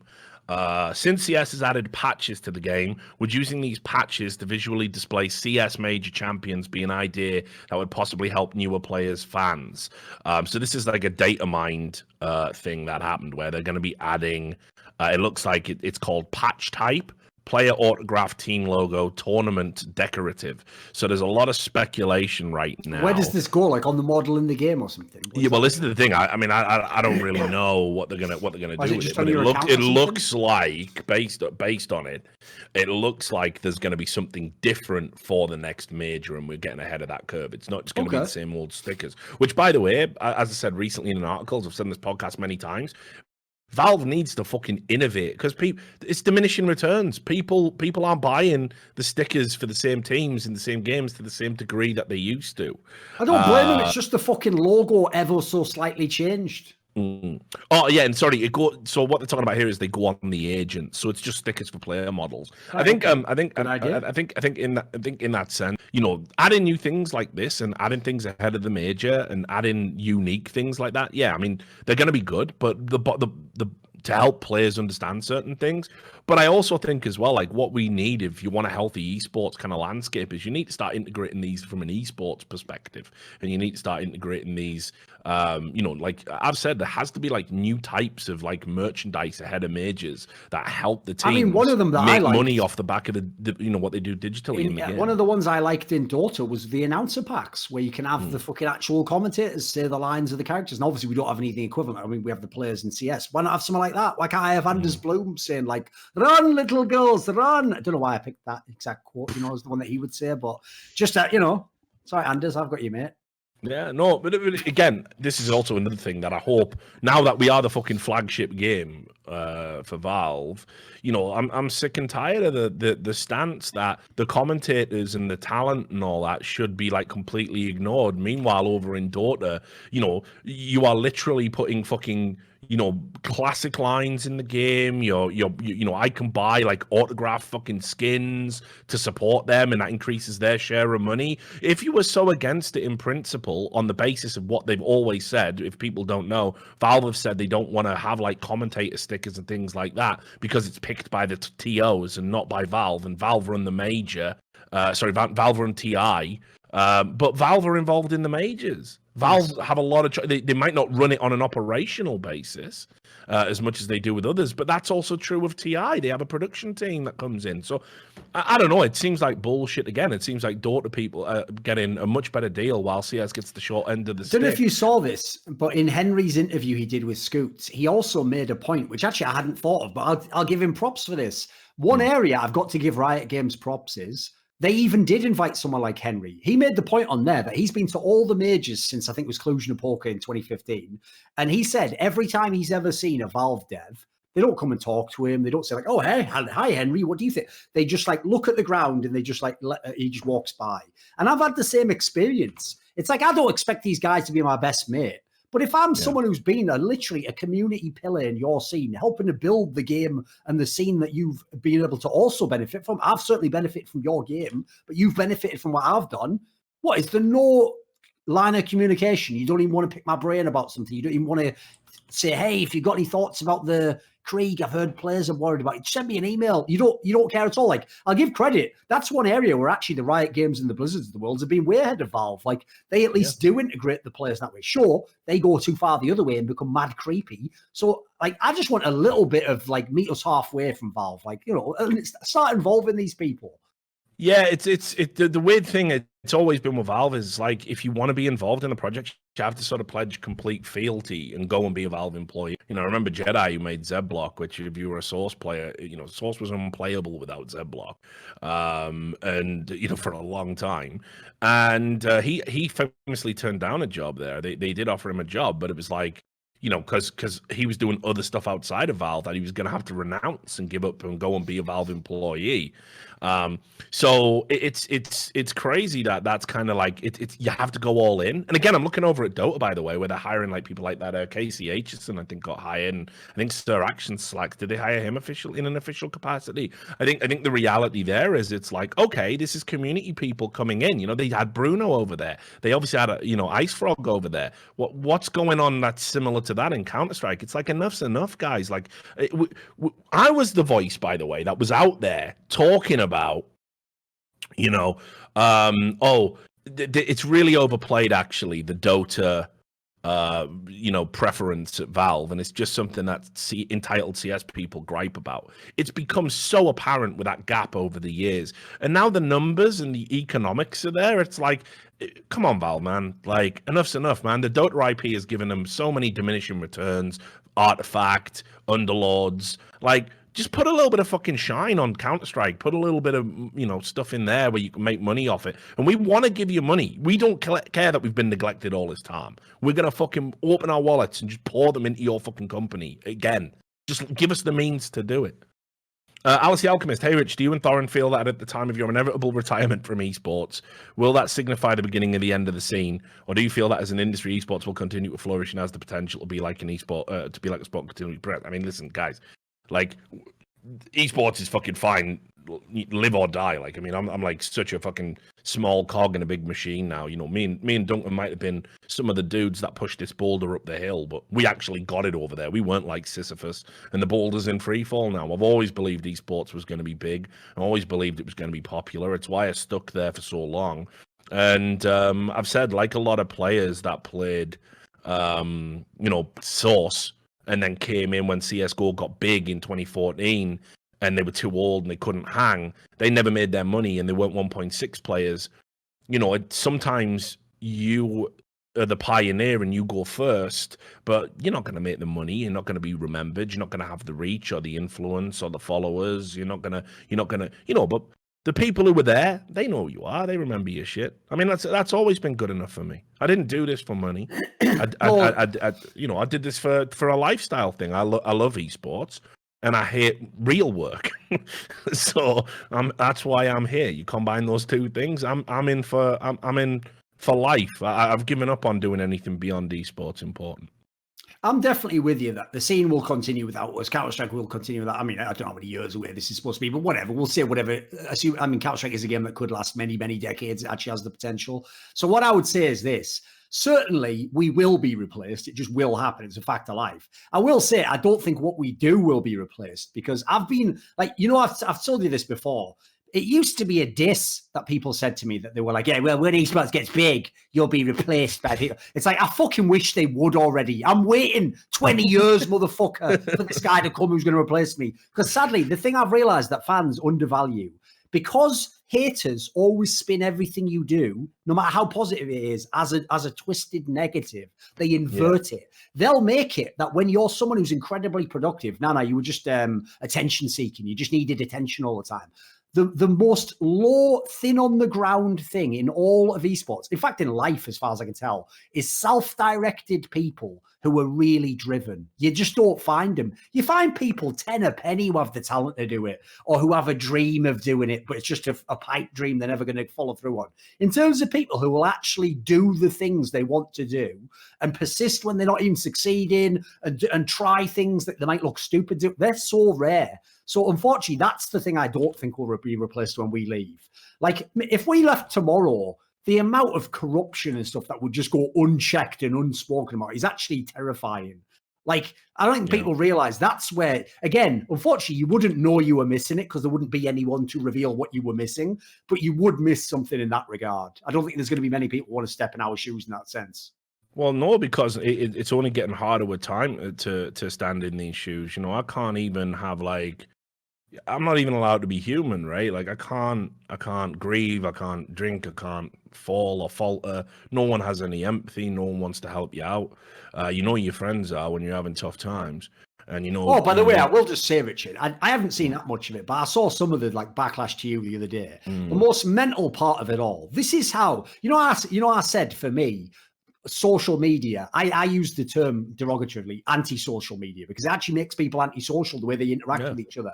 One of the areas that just proves it is the actual people who were taking the angle of like, yeah, sure, he's been through some stuff, but that was 3 months ago. Like, what? Yeah, you know, there's people who like it affects them for years when traumatic shit happens. Like, what do you want about every 3 months? What are you talking about? And I apologize and owned up to it. I was trying to do my classic thing where I thought... No, but it's understandable why it would happen is the point, isn't it? Yeah. No, but I was trying to do the thing where I thought I could be like kind of drunk and obnoxious, but just stay on the right side of comedy, but it just went into pure just arsehole behavior. You know, and I'm a little bit ashamed of it, but I'm always the kind of guy that with that self-destructive streak, like I need to go over the edge to know where the edge is. Yeah, of course. And it's going to sound so fucked up. I actually feel better for just making a cunt of myself in public. I'll tell you a story, actually, which pretty much sums up who I am as a person. And this is probably a psychological, massive psychological defect. I don't even know how you end up this way, but I am this way. And that is that when Hunter S. Thompson died, my favorite fucking writer and a guy that, you know, I always aspired to maybe even meet one day, you know, it kind of wasn't beyond the realms of possibility. Maybe in heaven? Yeah, because that's very real. I was so bummed out about it, right? Like I went out and I wanted to sort of the way I was going to process something bad happening to me was to sort of experience pain. I started a fight with this fucking bouncer who was like 10 times my size. He was like a former cage fighter, powerlifter. He'd done it all. And he was well known in our area. And I was just stood there saying all this, like, I mean, unbelievable shit to him, right? Because I think he was from fucking Sunderland or something. So you can imagine. So you're telling Newcastle's better? You No. know. It was just after there'd been a really bad scandal relating to magistrate. Pedos. Yeah. So I was and he was sad that I know saying, that. Yeah, he was just saying to me like, do you want to fucking come around the back then? I bet you don't. I'm going, no, I do actually. Let's fucking go and do it. He's going, nah, you one of them pussies? You'll just fucking sue me or something. Fucking no cameras, right? And I said, fucking anywhere, you fat cunt. Let's go. So I went with like this fucking shady car park where another doorman sort of came with him. Definitely no cameras there, and he absolutely battered the living shit out of me while all my mates were watching. Like I've never took a hiding like it. The next day, I'm all fucking bust up, like look like I've gone fucking 10 rounds with Tyson or something. Felt good, man. Felt fucking good. Actually helped me through, and that is like legit. Like anytime I'm having a bad time in my life, I fuck myself up and do things that are so fucking stupid, and then I go cathartically, it's out of my system. Cathartically now, like because the thing when the worst part about being in pain emotionally is that you can't metabolize and synthesize it into physical pain. But with physical pain, you can metabolize it emotionally, right? So you can sort of that's why people transplace it a little bit, right? You can transpose it and it becomes something else. Sure. So that's what I've always found. And, you know, that's just what I do. I just make a cunt of myself and then thrive off the fucking hate, and then I focus on that. So, you know, yeah, I mean, it basically, like, just to get back on point and not make the podcast weird and dark, you know, I'm just it kind of always is. That's always an undercurrent. Always an undercurrent. And on a happy note. Yeah, well, no, but just the reality is that it's like I think no one wants to step into the shoes, because I've been the guy for 15 years that's like, your favorite players are cheat, your favorite team are throwing games, this organization isn't paying their players, this guy's a liar, this guy's a sex pest. you know, whatever it is, whatever awful story about esports. I'm popping bubbles every fucking day. Nobody likes that. You have to be someone who, I've always said this, we've always agreed on this whenever we've discussed it. You have to be a bit fucked up to want to do this job. No, not least but because now the actual benefits aren't even there. You don't even get a Pulitzer if you fucking break some massive story in esports. You're still just a cunt. Like, you just get barely anything extra. Meanwhile, you could have made more money and more hits on a fluff piece just saying about, he's fucking electronic sick. Like, anyone could do that. The actual upside isn't even there in our field. You have to just do it because you think it's the right thing to do or needed to be done. Yeah, no, and I even have that as well. And now that I've just said those two things side by side, I actually realize I'm deeply fucked up. I'm just realized in this fucking nutshell. Because I've been taking metaphorical punches for 15 fucking years doing what I'm doing. So I'm like you. I never wanted you know, for it to be that bad. Like, I never wanted to do it forever. Every time I took a job for myself where I could have got comfortable and I could have and play the game and just make some money, I always come back to doing journalism. I did it at E-League. Remember, I announced I'm quitting journalism, guys. You know, I still was. I think while I was at E-League, I did the Phantom Lord story. I did all. Can you even imagine? Like, and the hate and the fucking attempt, you know, and the violence that you get threatened with, and the attempts on your life, and the hacking attempts, and the DDoSing, and it's like you put yourself through that because you know it's the greater good. But like, why the fuck have I got to be the one with the broken ribs? And it turns out, secretly on some subconscious level, I probably need that because of some fucked up throwback guilt as a child that was instilled in me. I definitely need to get on a couch at some point. I think if anything, just having this conversation now, it's good to talk, Duncan. It really is. I'll tell you. I think I do need to fucking actually get if everyone can go serious therapy going on. If everyone goes to the description box of the YouTube, we're going to have a link there for the new Patreon, Richard's Therapy Couch, in which every week we'll break down his childhood, his phase, some of the crazy and funny, light-hearted stories that happened to him as a young man getting beaten. No, but I'll also tell you something, brother. Like, you know, you can get on that couch after me. I've got some problems as well. I'm fully aware of that. Yeah, I'm just saying. It's like, it says it all. That Sam, a functioning drug addict, is like the most normal among us. Yeah, like, you know what I mean? Together. He's fucking wrecked all the time. You don't even know where he is. He doesn't even know we're doing a podcast right now. He thinks he's on a fucking phone call. Living a dream. Oh no, I had a similar realization myself the other day when it was my birthday, and obviously, you know, I've come online. All I'm getting is like lovely messages from people. No one's being hateful to me that day. And then the only tweet I did make that day, I believe, was just saying something like, "Of course, fucking Riot Games would have a feature." And I just realised it's just who I am. No, like, I'm going to say this actually now in the spirit of interventions and honest talk. Your Twitter's been out of control lately, dude. You got to dial it down. Like, I'm just telling you, because I see the same sad, desperate desire to just be hated in your tweets at the moment. Like, it's just mental. Like, absolutely. If they won't love me, then they will hate me. I'm not going to give them but you do understand. You do understand. While that is a binary thing, I totally get it. Like, it doesn't have. You can just focus on making them love you. Exactly. Yeah, I could just go in the middle, but it's like, right, if you're not going to love me, you're going to fucking hate me. So, right, well, just do the heel turn then. My whole career's just been a perpetual Hollywood organ to exactly. Fuck's sake. What a mess. Right, New World Order. Right, we still got 5 questions. Watch Doge. What parallels would you make between some real sports dynasties eras and the ones we've seen in CS:GO? For example, would the 87-0 NIP be akin to the Invincibles, and the Liquid team from the summer of 29 would be akin to the current Liverpool team? I mean, there's obviously a lot of analogies that you can make. I think the problem you've got with esports is it's very I mean, basketball is probably the one game you actually do sort of have to go to because it is like a 5-on-5 sport, and you sort of and there are very clearly defined roles within a team, and you understand who is a captain and who is a leader. You also have coaches over there. You have a playbook.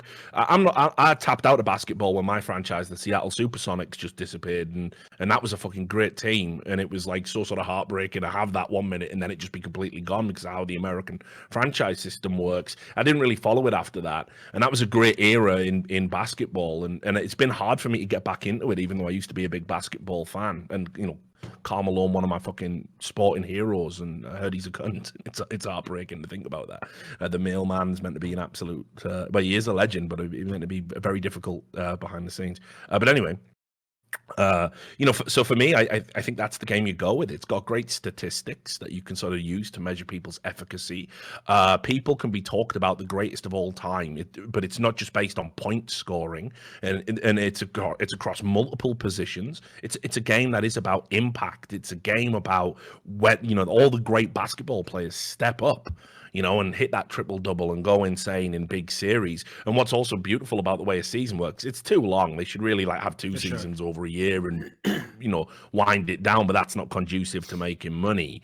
But when you get to the fucking playoff finals and you have that back and forth and you play them in their place and they come to yours and it's a given you're going to win on home advantage, that's a little bit like maps. That's like a little bit like picking maps, and you've got to dust through. And so for me, any dynasty you would want to compare, it would be basketball teams, and in that case, you can make a lot of analogies. Who are the fucking '84 Boston Celtics? And I might do a video on some of this. I could probably do a full little. Well, you're fucking way more equipped to do it than I am. Yeah, I will say as well, by the way, a point you made there, which is I also think is a key parallel between the sports of basketball and CS, is one thing I love about CS is in theory, you can actually be the best player, not only on your team, but in the world from any of the positions in CS. Sure, in theory, not in-game leader, because that's kind of different. But compare that to some sports. Like, go and look at GOAT conversations in the NFL. It's just all the quarterbacks and then fucking Lawrence Taylor and Jerry Rice. It's like two people are allowed to be in it except the quarterbacks. So it actually makes that discussion way less interesting because one position dominates the sport. The cool thing about basketball is all 5 positions have players who are like GOAT players. So, I think it's way more like that in CS. Like, one of the great things about CS is the way Get Right dominated CSGO is nothing like the way Simple dominated CSGO, is nothing like the way Olaf dominated CSGO. Like, they're so distinct. The width of possibility of playing style and how you express yourself in the game is fucking amazing. So, I think it's got a lot of contrast with certain sports. Other sports, not so much. Yeah, and there's your video right there. You pick every dynastic team in CSGO and you say what basketball team they are. And why, and even make the player comparisons. There you go. Get that right. Well done, guys. Right. If we can have more Patreon questions that end with me making money, it's ideal for everyone, isn't it? Yeah. Exactly. Jai says, should coaches have a clause in their contracts that the team performance would award them for a good performance and punish for the bad? Awards could be money bonuses per ranking gained, punishments ranging from a night with the dungeon master in the Humbler all the way to firing from the team. Now, I don't know what the dungeon master in the Humbler is, but I'm sure I've just said something that's probably going to get me banned. Probably the sexual equivalent of having a bouncer from Sunderland push your shit in. Yeah, weirdly enough, I will say, as fucked up as I am, it never got sexual. Like, I don't want to get punched in the face in the middle of sex. Like, I will just throw that out there because my. So for the end, he just started taking his belt off. You're like, whoa, I'm not fucked up, Pass me my teeth, right? I'm off. Exactly. Well, it was bad, and I still got a chip tooth off it actually. Anyway, So for me, I think there are contracts like this that already exist based on my understanding, and some teams agree to give, like, for example, revenue shares to coaches in the past. Very famously, when they were TSM, all the players took their money and gave it to Freddie Biskov so Freddie could travel with them to the team because they knew he was such an essential part of what they were doing, and he'd even helped them get there in the first place.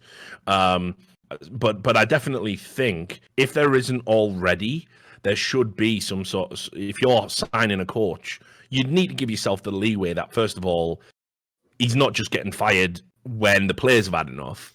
You need to sort of have some sort of, motivational aspect. There's too many check stealers in the coaching. Put it this way, this is one thing where I would love it if they, again, built into contracts for everyone. Because when I was saying earlier, I think in 2 or 3 tournaments, if they haven't won a tournament, I want Team Liquid to get a different coach. Imagine if the incentives were already there for Adren. Like, if he wins a major, he gets fucking 100k bonus or something. Right, at that point, now you're going to get it all out of him. He's either going to make it or he isn't. But I agree. I think they should be built in, like, competitive bonuses. I don't know, but listen, the problem here is there's never going to be a punishment. They're not going to fine you because you lost the tournament. That's unreasonable. But bonuses is a better way to do it, like you say, an incentive to accomplish something great. Every tournament, if you do 2 tournaments in a row, you get twice as much or whatever, whatever the angle is. If you price it out rightly, I think it would actually make more sense. I think humans respond better to that sort of incentive. Yeah, no, and also as well, it's like it's just good for coaches because you know what you need to do, and it's a motivator, but it's also like a guideline. This is like where we need to be at this time. So yeah, I think it'd be a good idea, Jays. Colin Penny Simple was an absolute beast in the entirety of Katowice, but especially in the grand finals. I feel there is an argument that could be made against Simple and his ability to play in front of the big crowds. On the other side of the coin, it was visibly evident that some teams were flat this tournament. I feel like players like Stewie 2K, yeah, he was flat, Dupree, Tarek, to name a few, feed off the crowd on the big stage. I see what you're saying. So you're not calling them flat. They were all definitely flat. And yeah, that would make sense within your theory here. They seemingly need that hype to reach the peak of their game. Do you agree? And if so, do you discount this Na'Vi win with an asterisk, or do you hold it do you not hold it as high of an esteem as you normally would for any tournament? Well, first of all, I've already done my Na'Vi spiel. I'm all in on that fucking train. So we're either going off a fucking cliff or we're going all the way to the major. So let's see. But for me, there are players that definitely get better in front of a crowd. I think Tarek probably is one of them. Stewie, it's kind of negligible. I would have said old Stewie definitely was. But the idea that Simple's intimidated by crowds. I don't get that angle of his theory. No, there's no way. I don't think he did better here because a crowd wasn't there. I think he did better here because finally he's got the fucking team he wants, and he's finally got that confidence, and he knows what he's doing now. You know, like he's open. That's that. It's done. Plus, it's not like Simple gets a hostile crowd. Like, listen, it's not like where Nico, bizarrely, because of that whole Cloud9 thing, had all those fans always shouting, "Nico is tilted," which already is a tilt-worthy chant. Simple's pretty universally loved at this point, so yes, like I don't think he even gets a hostile crowd. If anything, the crowd probably helps him. No, but this is what I mean as well. Like, in the same way that I've gone to football games in the past and seen players who absolutely knack your team by being the best get standing ovations at the end because you just got to give it to them. Yeah, of course. You just have to hand it. If someone's that good, you have to. Yeah, Simple gets that everywhere he goes. He's loved by the community, and he's yeah, I mean, like, he's just a joy to watch. And I think when people watch him, they know they're watching greatness, and they're grateful for it. So even Simple. I'm with you. I was going to say, if you bust your team out of a tournament, you just go, well, fuck exactly. it. I actually think individually, he is the parallel to Astralis when they were at their peak in 2018. It's like when the Astralis would beat your team, unless you were the salty little idiots who were like, you're fucking debarring. Every time they beat the teams I liked, I would just think, I've liked Team Liquid, obviously. I couldn't hate on Astralis. Like the way they beat them was like, fuck, you should win. You're the best. Yeah. Congrats. Exactly. It's the same with Simple. Even if you're not a Simple fan, you've got to at least be a fan of the way he plays the game. I mean, the guy's like drive and his mindset, his way he plays, just fucking amazing. Jerky's Minion asks, does Thorin read, I can't even pronounce this shit out because I don't know if this is weeb stuff, Zhanjia or Wuxia light novels? No. He's saying this because the other day I posted on Instagram a picture of a movie that is like, Wuxia is sort of like, it's like almost like Chinese when it's like the medieval period where they have swords and they're in... they're like Crouching Tiger, Hidden Dragons. Basically. So he's asking, do I read those, like the manga novels? I don't, basically, no. I don't read Berserk or whatever the fuck he's referring to. I don't know what he means. Everyone's been recommending me that Berserk. Everyone's been telling me I should People watch say it. it's fun. It would get me into... I don't think anything. Problem with that is there's a lot of lies about anime like that. Like, guys, watch this one; it'll get you into it. I always say, like, you got to get a second opinion on that. Some of them are well dodgy. Like, I can't even imagine you sitting down watching like a slice of life anime where it's like, it's like a new kid coming to school, like, oh, the girls here really intimidate me. Like, and you're like, right, where's the aliens? Where's the spacecraft? Like, no, that's it, Richard. It's just, he has a really hard time in school, but he makes a lot of friends. I'm nervous talking to this girl. Can't stand up, have an erection. That's the anime. The only cartoons I think that are funny that have sweat coming down is that Pepe meme and Dosia. Seaside. First of all, just to say he is available for work, and industry people watch this all the time. Get Seaside all up in your fucking tournaments. Right. The No Majors Club's we've been doing it. We've been having a renaissance. Vince is back out there. Dust just did Anaheim, his best tournament performance ever. Davey's killing it on the fucking desk. Seaside's the next one. He's the next one. 2020. He's coming out big. He says, who is the biggest has-been or washed-up player currently playing professional CS? Oh, there's another video, by the way, for you, Duncan. That is a good one, actually. Top 5 washed up cunts. I could do it as well. I could get away with it. Oh, Lord, help us. Let's be real. Just based on this convo alone, Adren's got to be in the mix. Adren for sure. For washed up, come on. Oh, controversial. He is dire right now. Oh, see, because immediately fucking Olaf jumped out in my mind, but He's been pretty bad the last few months, mate. I can't. No, it's pretty fucking bad the last Olaf, few. mate. Doesn't matter. I think if you've ever been the GOAT, don't you get a pass? I know what like, you mean, but I shit? also feel like if I go back to last year, like Get Right was definitely in that conversation at times. He had times he was looking pretty bad. Yeah, I mean, but he's out now, so you don't have to go all in on the fucking hate thing and say something about horrible. He's still about playing, still beloved active. players. He's in Dignitas. What are you talking about? Oh yeah, sorry. I Flashpoint. keep forgetting about them. Love I haven't even that seen shit. them yet. Looking forward to it. It's going to be Don't good. worry about that. As I said, the NIP tribute band is fucking fine. But anyway, we haven't seen him play yet, so we Who can't else make is out any there? Shit. assessment. I mean, obviously, but Snacks again. I don't count him. I don't count Snacks, but I've never seen talent drop off like Snacks. Snacks and Bialy, both of them. There's a documentary right there. Like, it's just a tragedy what those players have become, how little love they have for the game. Exactly. As well. So apparent. Mailing and it it's in, like, sleeping on the job. You could have been the next Neo and Taz, but you couldn't handle just being in their shadow just a little bit longer. You couldn't do it. You couldn't wait for them to shuffle off and just achieve consistent greatness and then gone on and been those guys. And, you know, their egos just totally got the better of them. And like I say, they don't even like the game anymore. And they're just like, they go here, they go there, they steal a check, they play with these guys, they get dropped, they get cut, they play PUBG. It's like, what a fucking waste. What a fucking waste of talent. Seized is a good shout too. Man, did he drop off a fucking cliff. I mean, I know what you mean about like the GOAT players. It does feel rough to include them. Mate, at the moment, Shocks can fucking be in this discussion. Shocks in 2020 is dire. He is dire, He's mate. putting Shocks. I know. Listen, I secretly believe he can still come back. Never, I don't know why. I can't. I don't know why. I don't know why. Listen, I'm giving clemency to all the Source people. I can't do that. He'll be back, probably, maybe. Problem is, I secretly do believe it's almost like it's been programmed into me, like one of the laws of fucking androids or whatever that shit from Asimov. Like where they just built into it. It's like I have to believe Shocked will be good again eventually, but I know it doesn't make any logical sense. Yeah, it's the sixth directive. Yeah, MIBR just all. I mean, pick all of them. Like, I mean, you could probably make a compelling argument for all 5 of your top 5 being MIBR. I think. So yeah, that's enough people with this. Yeah. We'll do the last question and get the fuck out now. Long podcast. Sun-Made Raisins.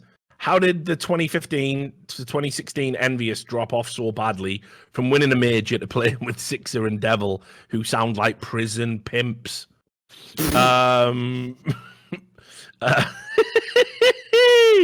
It's good that straight fire. That's a good line. That is. I could imagine them like like fucking. Some little fucking, I mean, just based on how he looks, someone like Amanek just walk around holding fucking Six's pocket. You being penny wise and pound foolish, Amanek. Yeah, just straight getting teabagged. Anyway, how did it drop off so badly? I mean, I think first of all there was a big change, a big shift in the scene in 2015. We saw teams emerge, and we saw a new level, a new step up in professionalism sort of kick in as well, where teams were doing more and more. So that was a big factor. It was like a lot harder to stay at the top once those teams emerged than what it was to get to the top. It was basically the year where the game popped off the hardest. Like yeah, exactly. But also I think in general, like if you remember how it was, the org really like gave a big fuck about them and really cared about them. And it sort of became apparent that once they dropped off, that initial passion that Hastro had for Counter-Strike when he brought them in, it kind of wasn't there. And suddenly the ambition in the roster moves weren't going. As we've always said, French teams, they're always on a fucking, mate, they're like always on a life timer support. Yeah, exactly. It's a fuse. Like you just light it and it's brilliant and but it is going to fucking blow up eventually. Like it's going without fail every single time. Doesn't matter how much success you have either. It will always happen after, like say, 9 months, a year or something. Yeah. So I think there's a lot of reasons there. I think the great tragedy about Envious is it was a brand that I did a lot to sort of, personally advocate for. I've still got fucking Envious jersey that Hastro gave me in different times. You know, we helped connect him with a lot of the CS players when he first came in, and Envious was a team that I was super happy to be here. I remember saying many times at the, you know, on this show, like, it's great Envious here, it's great Optica here, it's great the Call of Duty guys are coming in and not just cunts that just want to make casinos for kids and just rob us blind because they don't have what is essentially a cryptocurrency in their game. But unfortunately, like, it's very clear to me that Hastro got seduced by venture capital money and they all just stopped giving a fuck about CS. Let's be real. Yeah, and he just looks, you know, and he let that Envious brand in CS go fallow. They never tweeted about them when they were playing. He never turned up to the tournaments anymore, and they just got progressively worse to the point where, like you say, the fact that, you know, if you look at the alumni from Envious and you look at the top players that played for that brand, and then you start going down and you're like Sixer, Devil, Prison Pimps Extraordinaire. Yeah, it's a nightmare. It's one of the most wasted opportunities, I think. Right. Anyway, there you have it. There's one last question. Got it in there. Oh, is that? Yeah. All right. Where is it? Right at the bottom, Betakagi Assassin question underneath Sun Mid Raising. All right. Okay. Among all the politics to start 2020 off with ESL and Flashpoint, what are both gentlemen's thoughts on ESL's decision to discontinue the Katowice challenge? What effects do they think it'll have on the female CSGO scene? Oh, right. That was a female tournament. There. Yeah. I mean, it's a tough one for me. I've got, as I've said when I've done interviews with like Miss Harvey and other like top level female pros, I think honestly, like the reality is this, that we still need a circuit and we still need individual tournaments because we need an entry point. Now, what I'm hoping we're going to start seeing is, and I think we're going to get there in Counter-Strike eventually. We're not quite there yet, but there are some names out there you could potentially pick. And, you know, for example, you know, Mythic have, you know, got a girl on their team, and, you know, other you know, there's been other players that have been talked about as being good enough to hang with the guys. And I think that's great. And I think that's why the tournament circuits are important. Equally, as CS is popping off and everyone's having a downsize, and you know about ESL's financial difficulties, they're in a bit of a quandary because how do you monetize women's Counter-Strike to the same degree as Counter-Strike for everyone that we don't, it's not men's Counter-Strike. They have to put all their money into the Pro Tour. They can't be, unfortunately, around with side stuff at the moment. Yeah, you got to understand that it's like, okay, we're not excluding women in the game, right? Like, it's not men's Counter-Strike, women's Counter-Strike. It's just Counter-Strike. They can't. They're not getting through here, and that's why having a female circuit ancillary to that is important. But the goal should always be to make that redundant at some point in the future, and we just have a mixed sport where everyone can compete. But so unfortunately, I kind of sympathize with ESL because keeping a high level, you know, high cost that tournament for women is brilliant. It's a wonderful beacon for everybody, an aspirational element for women in our scene.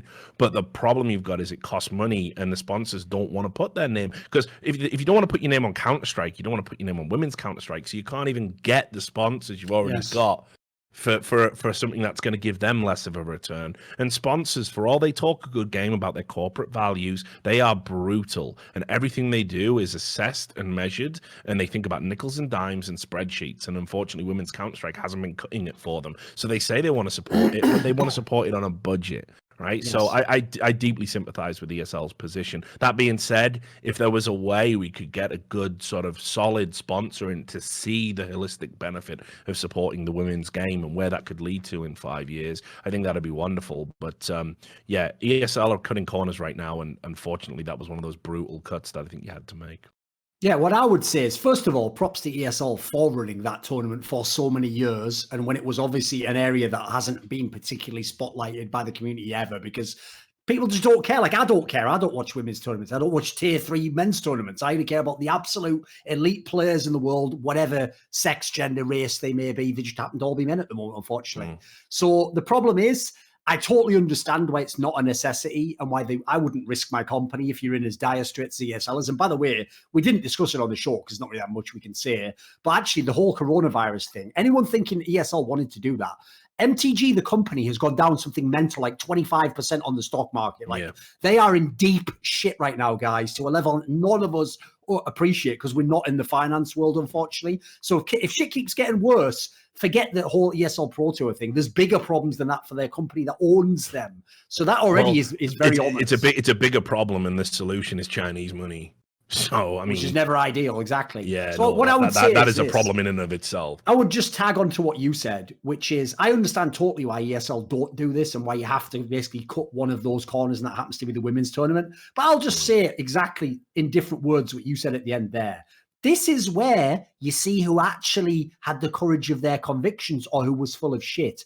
Because Riot Games and Blizzard, these mega woke companies that will literally spew constant fucking hyper left-wing ideology in public, where the fuck is the LCS for women? I don't think there should be one because I don't think they're the best. I don't think the economics can support it. But you claim to be mega woke, and that's what you're using all your money for. You're supporting women. I don't see anything like that. So you know what? At least we have it in CSGO. At least there is a place. That's why I think when the media focuses on CSGO and they're going, look, it's all the guys. It's like, we have a separate circuit and we don't exclude anyone from our fucking circuit. We are the most inclusive. Absolutely. And it's not even arguable. You just need to apply basic logic to it. It's another reason why we should be the fucking #1 and top dog instead of all these other fucking pretenders.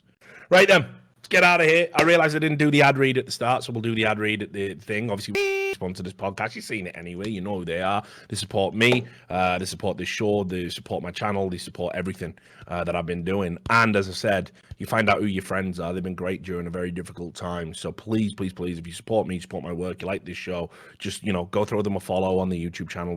CS, go to their Twitter and throw them a follow. Click on their articles they show on their website, you know. And if you want to, and you absolutely don't have to, you want to place a bet on an esports event that's coming around, go do that, because you can do it. You can sign up. It's, you know, free to sign up. It's a great website. You know, it's ethical. It's none of this shady skins bullshit. You put your money in, you absolutely can withdraw it. Just be 18 plus, bet responsibly. And obviously, shout out to all the patrons that brought us back from the dead.